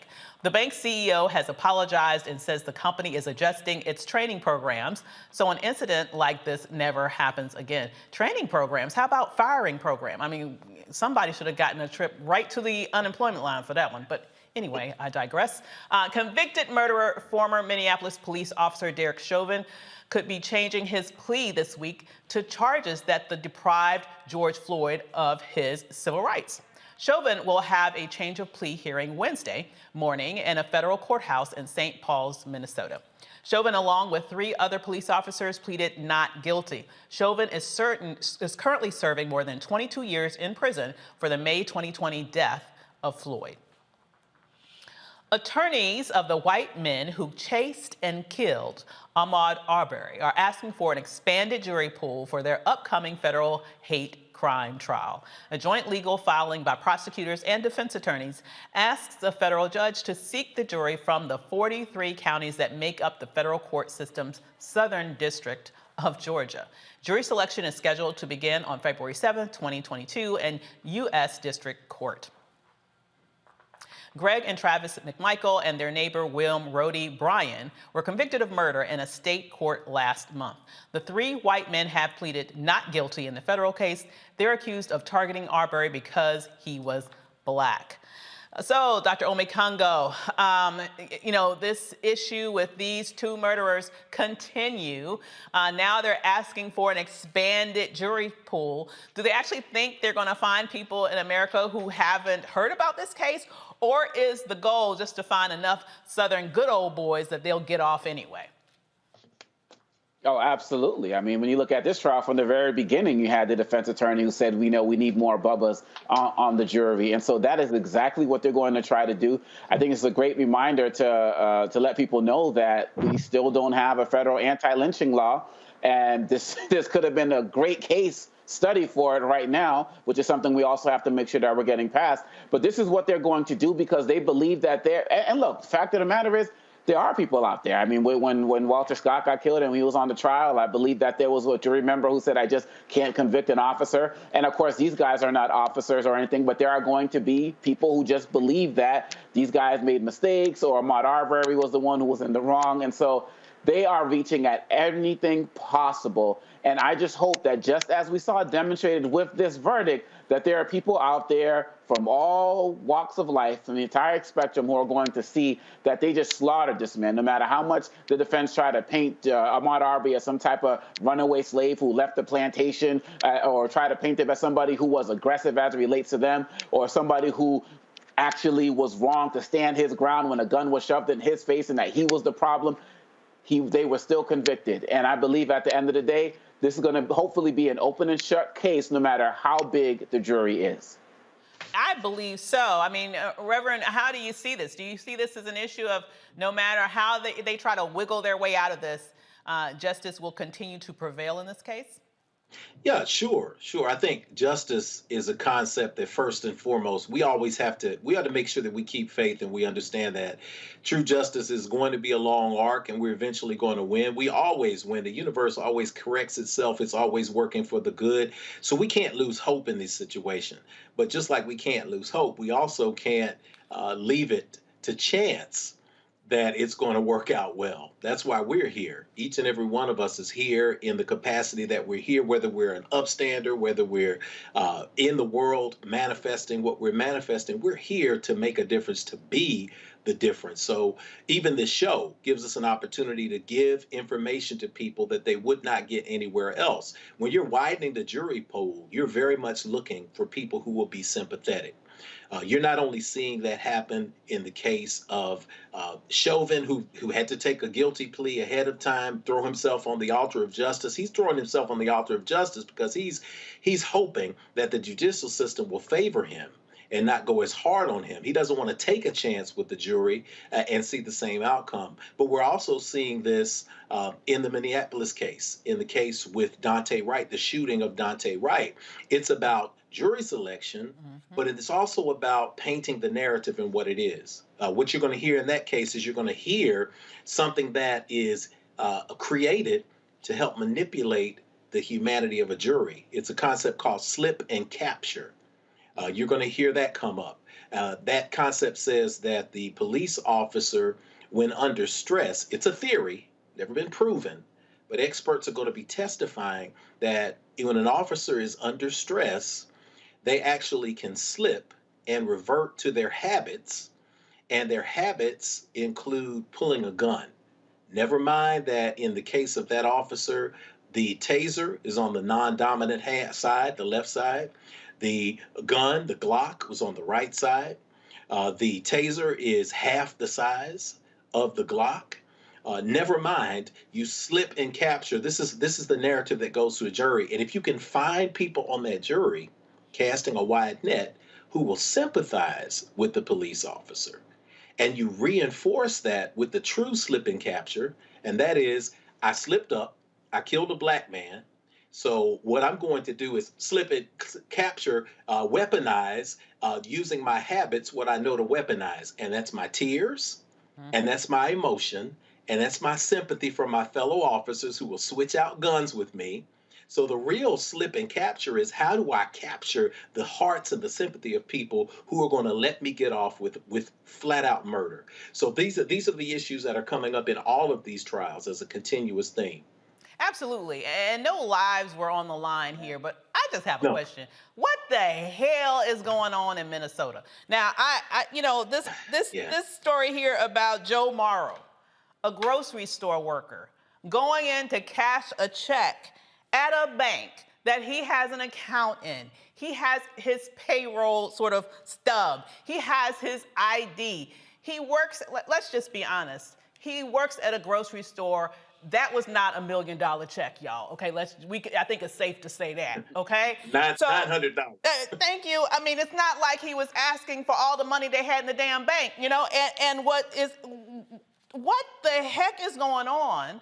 That the minute he just goes about his normal business, just trying to cash his paycheck that he invested hours into earning, all of a sudden he's pulled in the back with this manager, accused of, in essence, being a thief, handcuffed, hauled out there to great embarrassment in front of everybody else that's there. And the only thing that the bank CEO can say that they need to adjust their training programs, what the hell is going on in Minnesota? I don't know whether this is Minnesota or Alabama. Is it one and the same? What do you think, Doc? It's scary. And as somebody who does diversity, equity, and inclusion trainings across the country, this is not the type of stuff that you're just going to teach and it's just going to change. As was said in the comments when he was in the bank and one of the audios or something to the effect of, you all do this all of the time.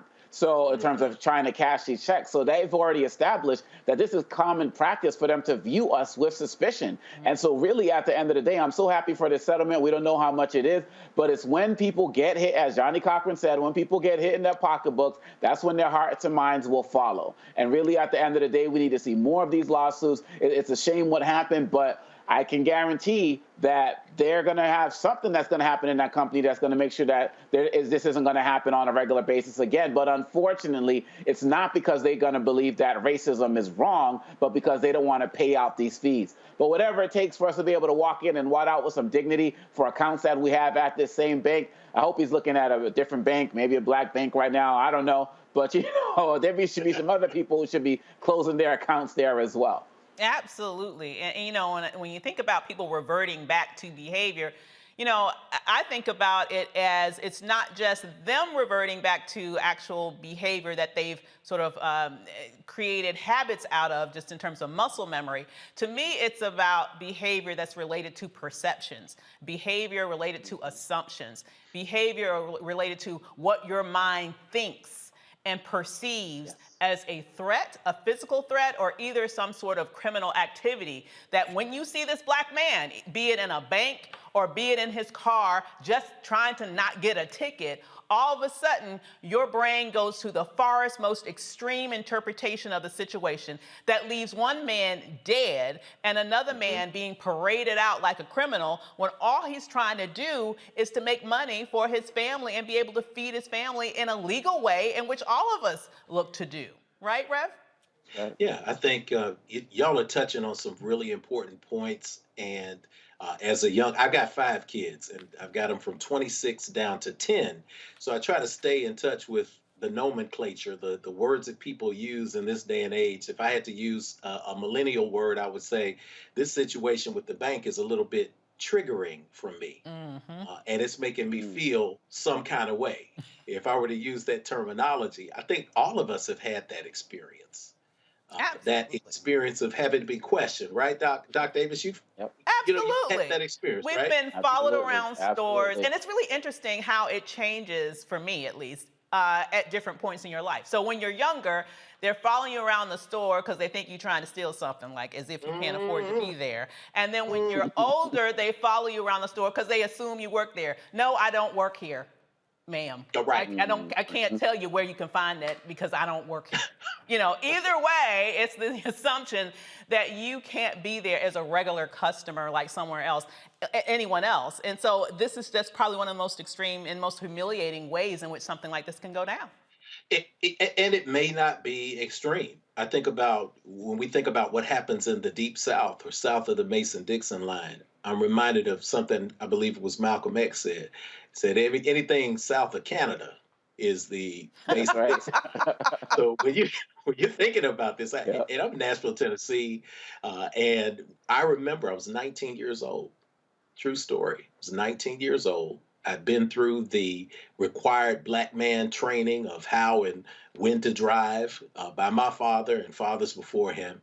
I was working my way through college at Tennessee State, and I was 19. I was working overnight at the Crystal Restaurant down the street from my house on the main strip. And I took a break at 3 o'clock in the morning so that I could go get some gas in this old Cordoba that I was driving, my dad's car. I took a break to go get the gas because I knew that when I got off at 7 o'clock in the morning, I was going to immediately go to my 8 o'clock class. We were poor working class folks, so we just had to put in the work that we needed to do and do whatever we needed to do to be successful. But long story short, I remember pulling out of the parking lot of the Crystal and seeing a police officer, Berry Hill police officer, right across the street, the gas station. And before I made it past the next light, he had been right behind me, bumper to bumper, following me at 25 miles an hour. And when I say that, you say that in mixed company and people say, oh my God, that doesn't really happen, does it? And you just kind of say, I'm going to continue the story. But you get to the point where those blue lights come on. Mm-hmm. And those blue lights don't mean, oh, wow, what's wrong? The blue lights mean, uh-oh, let me go to 10 and 2. Mm-hmm. So I went to 10 and 2 and pulled over.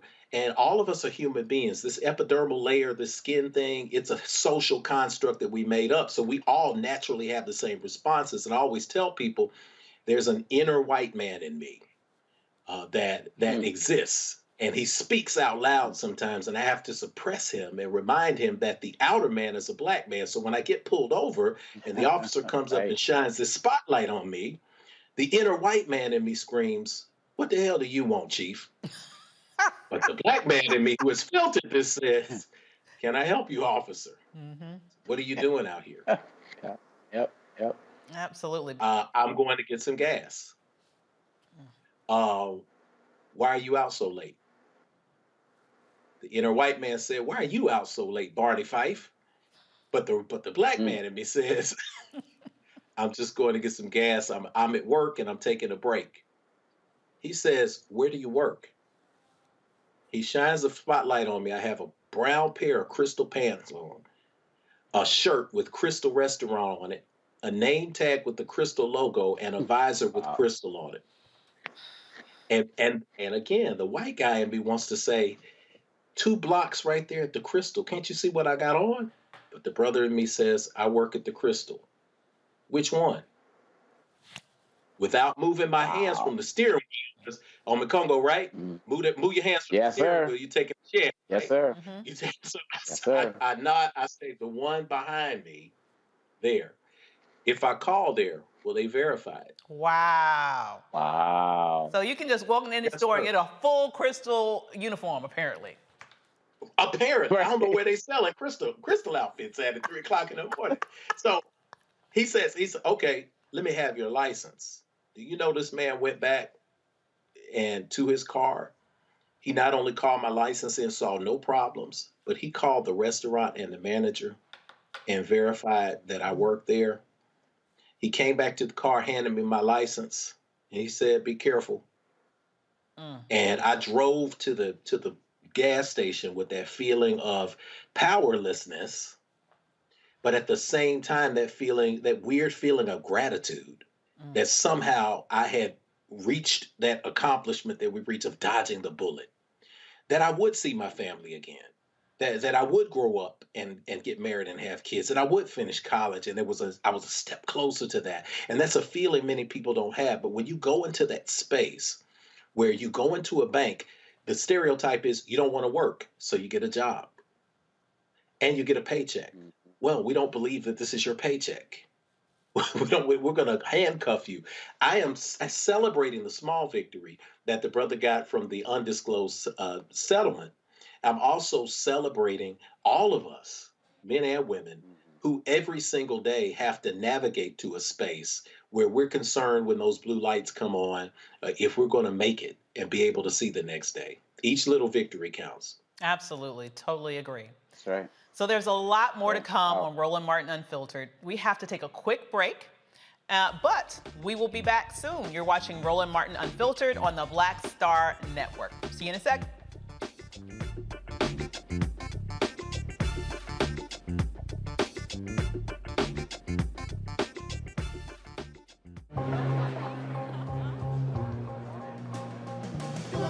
Are the stars out tonight?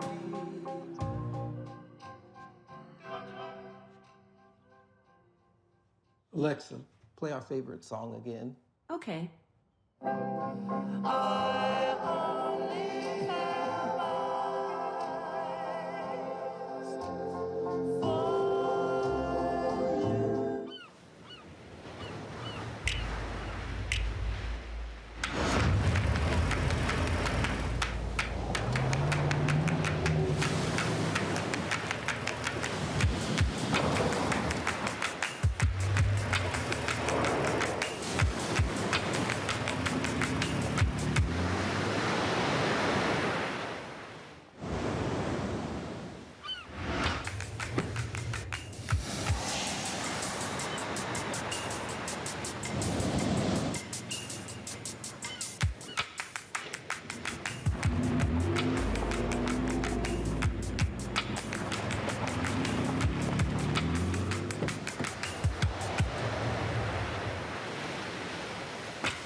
Maureen is saving big holiday shopping at Amazon. So now she's free to become Maureen the Merrier.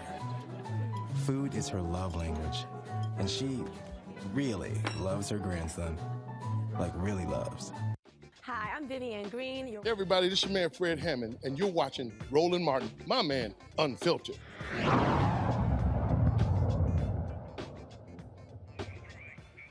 Tornadoes left dozens dead over the weekend. Friday night, 6 people died after part of an Amazon warehouse collapsed in Edwardsville, Illinois. Authorities say everyone is accounted for, and the National Weather Service confirmed it was a Category EF3 tornado. The death toll continues to rise in Kentucky after tornadoes ripped through parts of the state over the weekend. 64 people are confirmed dead, and 105 people are still missing. Governor Andy Beshear says the death toll will rise as rescue and recovery teams search through the debris the deadly twister left behind. As of this morning, our best count for confirmed deaths, the most accurate count we have as of this morning, are 64 Kentuckians. 18 are still unidentified. Of the ones that we know, the age range is 5 months to 86 years, and 6 are younger than 18. And it may be weeks before we have final counts on both deaths and levels of destruction. I know, like the folks in Western Kentucky, I'm not doing so well today, and I'm not sure how many of us are.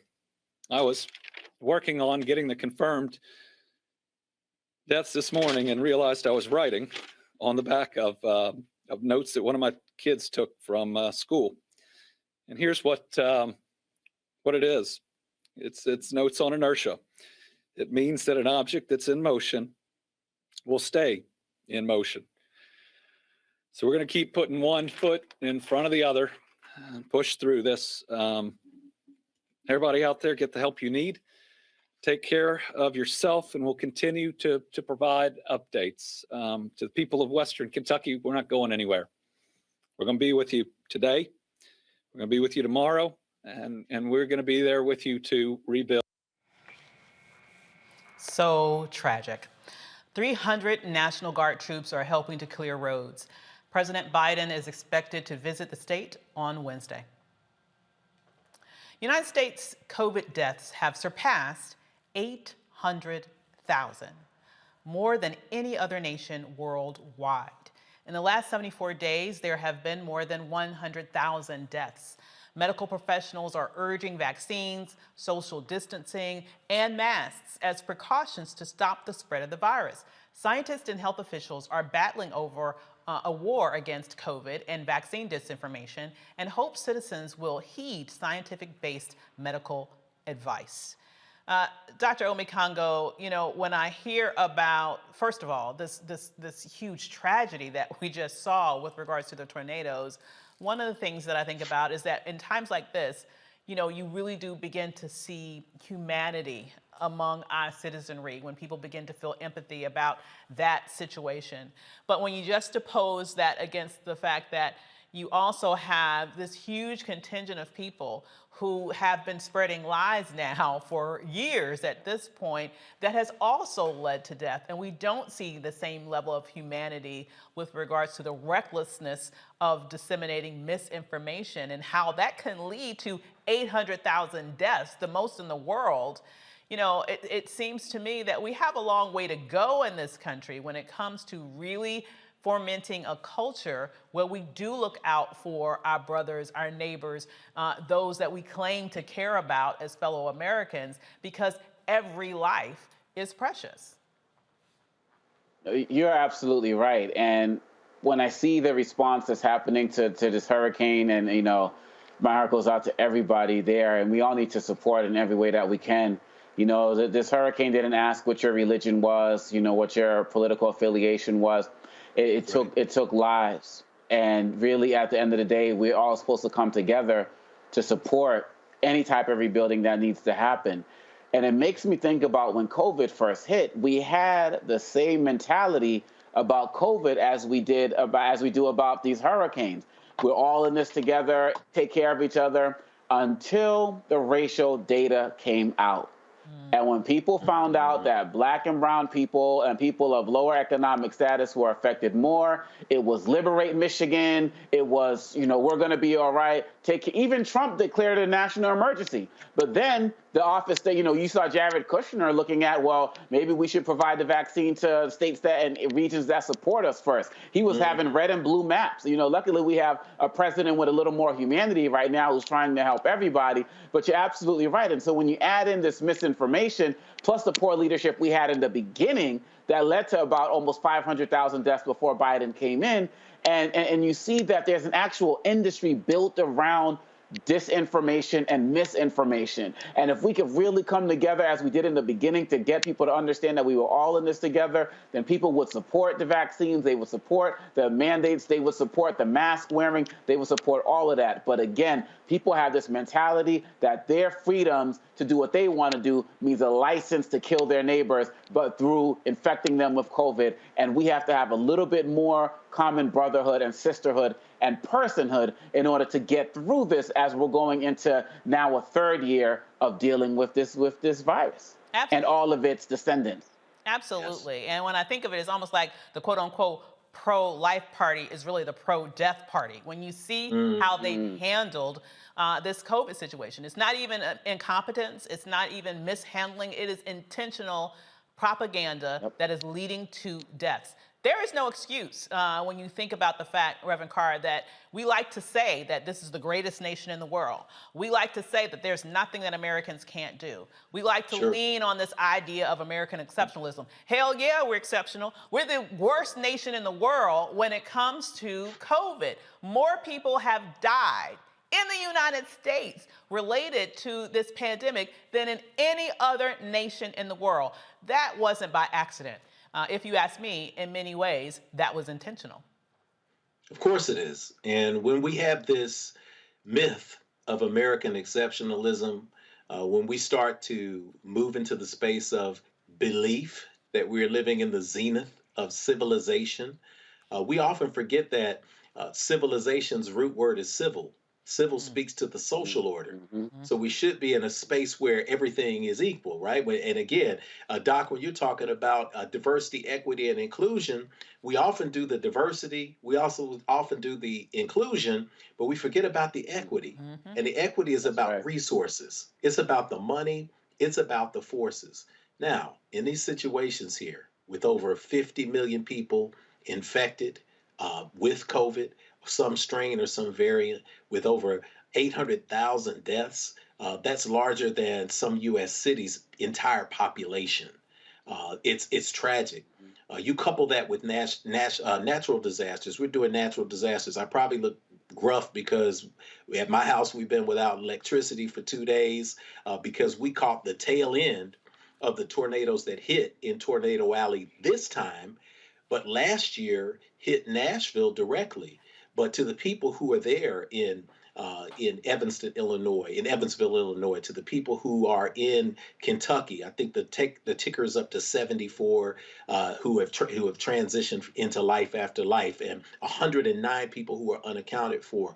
We have to now look and see where our humanity is. These moments, these crossroads give us the time to make a check, to have a checkpoint. It was interesting, fascinating, and even heartfelt to hear the governor say a couple of new things. In his latest press conference, he pointed out something that was a glaring difference. And we're talking about the South. He said this is the fastest time in history with the national disaster that the president has declared a state of emergency. That simple shift in federal, who's sitting in that chair, makes a world of difference. You don't have to wait. You don't have to vet. You don't have to decide who's blue and who's red. You say people need help. We're in a space now, and I'll close it with this. We, as human beings, right, we are not human beings who are piecing together these spiritual experiences. We are indeed spirits who are navigating the human experience. And we're living in this little body that was made for us to exist in. I call it our earth suit. And each one of us is trying to navigate the best way we can through our earth suit. We're trying to protect our earth suit from COVID. We're trying to protect our earth suit from natural disaster. We're trying to protect our earth suit from being shot by the police. We're trying to protect this earth suit because it holds something invaluable. Something the governor recognized, and I could feel it in the emotion, was one of the laws of Newtonian physics. And he quoted it on the back of his paper. It's a metaphor for where we should be as a world, as a society. And it's real simple. An object at rest remains at rest unless acted on by an unbalanced force. It's going to stay the same unless we decide we're the unbalanced force. An object in motion remains in motion in the same line and trajectory unless acted upon by an unbalanced force, and it changed. Do we take this moment to say we don't like the static state of civilization in America? Do we take this moment to say we see a trajectory that we do not like, and therefore, because of those two elements, we are going to be the unbalanced force? We are going to put something new in this world right now that is going to make sure that we demonstrate what humanity truly is. And it's a remarkable moment for us to do so in the United States of America. Absolutely. And coming up next on Roland Martin Unfiltered is another way to protect your earth suit. It's our Fit, Live, Win segment. Today we will find out how to lower our blood pressure naturally. But first, a word from our partner, Amazon. Roland Martin Unfiltered on the Black Star Network. We'll be right back. Betty is saving big holiday shopping at Amazon. So now, she's free to become Bear Hug Betty. Settle in, kids. You'll be there a while. Ooh, where you going? Hi, I'm LD Barge. Hey, yo, Peace World. What's going on? It's the Love King of R&B, Raheem Devon, and you're watching Roland Martin Unfiltered.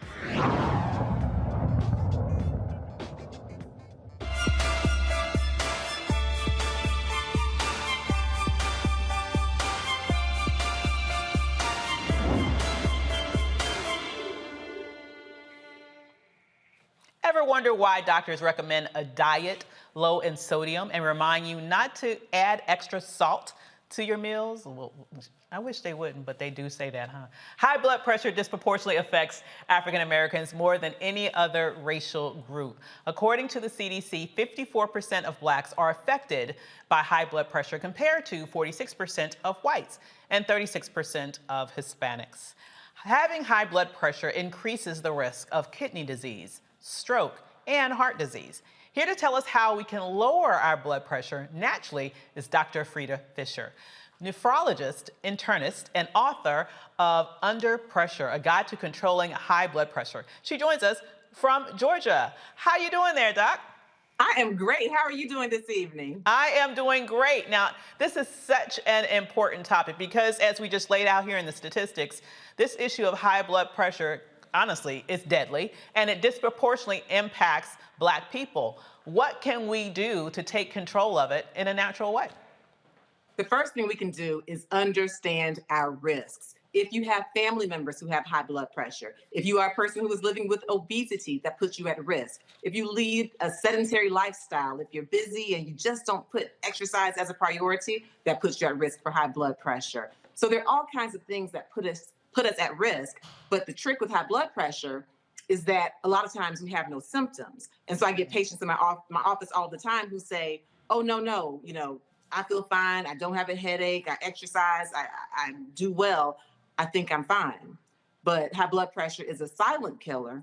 So you can be walking around here looking healthy, feeling good, but the high blood pressure can be damaging your kidneys, damaging your heart, causing strokes, and ending you up in my dialysis unit on dialysis when it really doesn't have to get to that point. Wow. So, I know as a daughter of two parents who were on blood pressure medication for years, my mom is still on it. She's still with us in her 90s, but my father actually ultimately succumbed to heart disease in the fact that he had a heart attack and later on did pass, largely related to that. What can you tell us about how we can control this? Because I think for me, and probably a lot of people like me, we hate the idea of being on a drug for the rest of our lives. So what are our other options to control high blood pressure without having to rely on sort of pharmaceutical interventions? So here are some options. And one thing I want people to realize, that even as we have lifestyle options, you may still, if you have severe high blood pressure, have to go on medications. In other words, if your blood pressure is very high, 200s over 100, 160 over 90, we don't sit and wait for 6 months to a year for the lifestyle medication, the lifestyle regimens that kick in if that blood pressure is damaging. Sometimes you might have to do integrative therapy where you do both. But here are some ways that you can get started. One, maintain a healthy weight. You want to consult with your physician, find out what weight is healthy for you, and eat a heart-healthy diet to try to get to that weight, which I know is easier said than done. With a lot of us in the Black community, a weight that is written down, that's kind of a cookie cutter weight that should be right, it may not be right for you as an individual if you're shaped in a certain way where you're a muscular person or your bones are dense. And so you really want to find out what weight is healthy for you.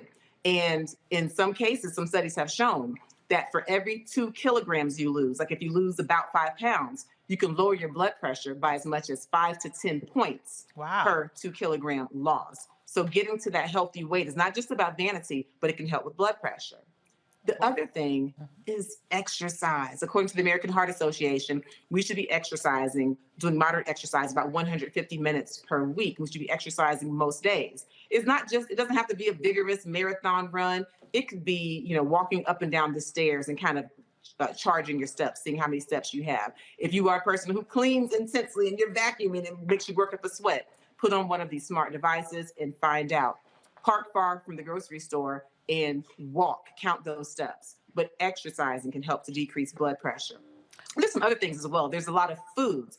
And it's tricky because, especially in this day and age where people are paying attention to studies and randomized controlled scientific trials, we don't have a lot of trials on foods that can help to lower the blood pressure because, quite frankly, it's hard for pharmaceutical companies to make money if you do a study on celery or a study on garlic. But we do have some anecdotal studies, meaning some small observational studies where physicians have noticed that patients who eat a lot of celery, in some cases, the celery can act like a natural water pill or a diuretic. That can help lower blood pressure. Certain foods like garlic. Garlic has a substance in it that actually helps to soften the arteries. And when the arteries soften, that helps them to relax or to dilate, and that can lower the blood pressure. Again, we don't have the huge studies to support it, but consult with your physician. Try putting more of these foods in your diet. Try having lemon, zest your lemon. And the zesting of the lemon is really good because if you use like garlic, lemon, other things like that to season your foods, then that makes you less likely to pick up the salt. And decreasing salt in your diet is another huge way to lower your blood pressure naturally. What I love about your advice is it's so doable. I mean, you're not asking people to go on some wild, crazy diet that they can't maintain. Who can? I love lemon. Who can't infuse a bit Mhm. more lemons into your life, a bit more garlic? Because Black folks, we love seasoning, okay? A few more garlic in your seasoning, right? A little bit more celery in what you're eating. And when you talk about 150 minutes a week, that only works out to about 20 minutes a day. It's not like you're asking for 90 minutes on a Peloton every day. This is something that people can actually do. Absolutely. But when we talk about how Black folks love to season, we also love to season with salt. And when some of us get real kind of fancy and brand new, like some of my patients, I'll say, hey, do you use salt? They'll be like, no, I don't use regular salt. I use sea salt, or I use pink Himalayan salt. Well, you still have to look at the sodium content of foods. And according to the World Health Organization, you should be having less than 2,000 milligrams of sodium a day, or less than 2 grams of sodium a day. And so what you want to do is look at labels. Let's just take salt. If you take regular table salt, if you look at 1/4 of a teaspoon, which is not much, 1/4 of a teaspoon is 590 milligrams of sodium. So you multiply that out by 4, and you see 1 teaspoon of salt, you've already exceeded the daily recommendation of the 2,000 milligrams of sodium. And so, and I want people who are listening to just kind of go into your pantries and pull out things, start looking at sodium. Because if you look at some of the sea salt, which you may think is healthier, well, it has a little less sodium. It has 530 milligrams in 1/4 of a teaspoon. Multiply that out. If you have a whole teaspoon, not tablespoon, teaspoon, you've still exceeded that daily recommendation for sodium.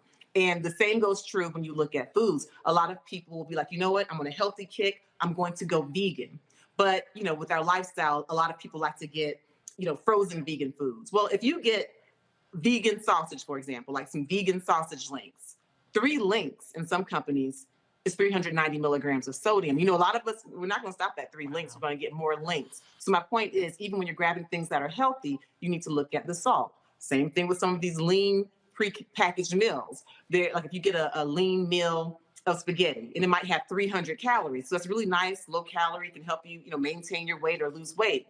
But that same little package may have over 300 milligrams of sodium. And so being a sodium watcher is a big way, because a low salt diet can help to lower your blood pressure. If you have high blood pressure, it can also help to lower your blood pressure if you have normal blood pressure. So for all of us, we should be having low sodium diets, less than 2,000 milligrams. According to the American Heart Association, less than 1,500 milligrams. You want to consult your physician to find out which one is right for you.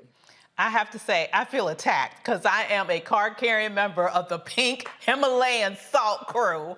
And now I have been told that, sister girl, you are living a lie. You are fooling yourself with that pink Himalayan salt. Okay. Now, it does have some minerals, some magnesium, and so it does have some added benefits in that regard, but it still has sodium. And so I don't want people to just grab it, close their eyes, and just shake that Himalayan salt. I'd be shaking like crazy. Okay, I got to stop that. Reverend Carr, do you have a question for our amazing guest tonight? And Dr. Fried, I want to say thank you so much. It was exceptional information that you gave. You made me reach down to my desk for my sea salt caramels, and I started looking at the salt content. How much sodium per serving? Oh my goodness, per serving, which I won't tell you how many I had. Don't say it. Just whisper it in my ear. It's a full circle of knowledge. 360 grams of sodium. Milligrams, 360 milligrams. So here's a good question, because again, we talk about people going out full vegan and going crazy. My trick, I guess I would try to give myself an exception by saying I've been a vegetarian for 31 years. 31 years I've been a vegetarian. But my space that I had to watch out for was, because I'm a vegetarian, I tell myself I can eat a lot of junk food because I had a sweet tooth. And so I don't always look in on the sodium content. And when I came through the old school stages of veganism, vegetarianism, you had to actually make your burgers out of black beans, and you had to do that, rice patties and all the old school stuff.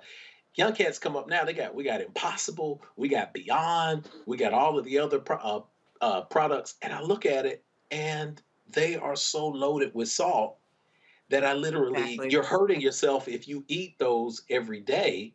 So let me ask you this, because I know you've got so much great information. For the average person who's out there who says, you know what, I'm in a culture that says I'd rather eat what I want to eat and take a pill for it, but I really do want to make a change. What are one or two things they can do after they get off the program tonight to say, starting tonight, first thing in the morning, here's 2 or 3 things I'm going to start to do? Here's the first thing: meditation. Meditation. And I used to think that meditation meant just kind of sitting down and being quiet. What are we doing? But when you meditate, you clear your mind and you do slow, deep breathing so that you get into breathing practices. And here's the thing about breathing. Slow, deep breathing is another way you can lower your blood pressure naturally, because when you take in slow, deep breaths, that causes the heart rate to lower, and it causes the blood vessels to get bigger or to dilate, and it lowers the blood pressure. So something that people can do even right now, or as soon as they get off of this program, they can silence the room, slow, deep breathing, that can help to lower the blood pressure significantly. And other things, as far as the meditation, a lot of times, and I'm guilty of this too sometimes, no matter how successful I am in my day, no matter how many great things I'm accomplishing, I will just look at that things to do list and say, dog, I didn't get my stuff done. And I'll beat myself up. And I think a lot of us do that. But if you pause, and for the first thing you do when you wake up in the morning, you think, what all did I do that was good yesterday? What is it about myself that I like? What am I doing to contribute to the world? If you just force yourself to go through all positives, that's a reset, that's a mindset, and that keeps you from stressing out. Because if you stress, that can cause high blood pressure. How? Stress causes your stress hormones in your body to rise, your cortisol, your adrenaline. And those stress hormones cause your blood vessels to constrict or tighten.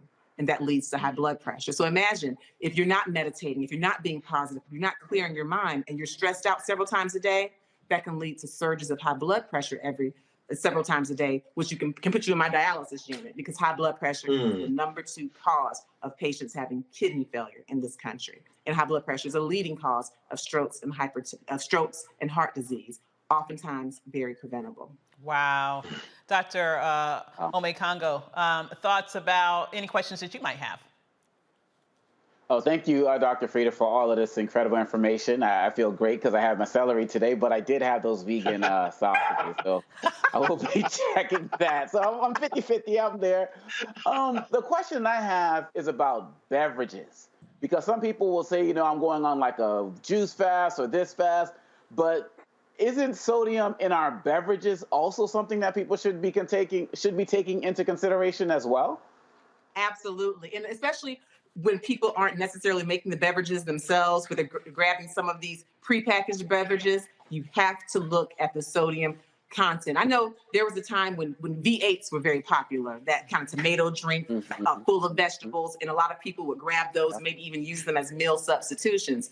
You got to look at the sodium, because salt is salt, sodium is sodium, and it can still send your pressure up. And juice also can have a lot of sugar as well. So people think that they're being healthy, but if you're someone who's at risk for diabetes or pre-diabetic, you still need to watch the sugar that you take in. So that's a good point. All juice is not necessarily healthy. You need to be creating your own juice from the vegetables or from the fruit that you put in there yourself. Wow, well, this is such important information. Information literally that can add years to your life and can add vibrancy to the quality of your life. So thanks so much for joining us this evening and sharing. Thank you. Absolutely. Well, that's it for us tonight. I want to thank my panel, Dr. Omekongo Binga, professor and lecturer at the School of International Service at American University, and Reverend Jeff Carr, the founder of the Infinity Fellowship.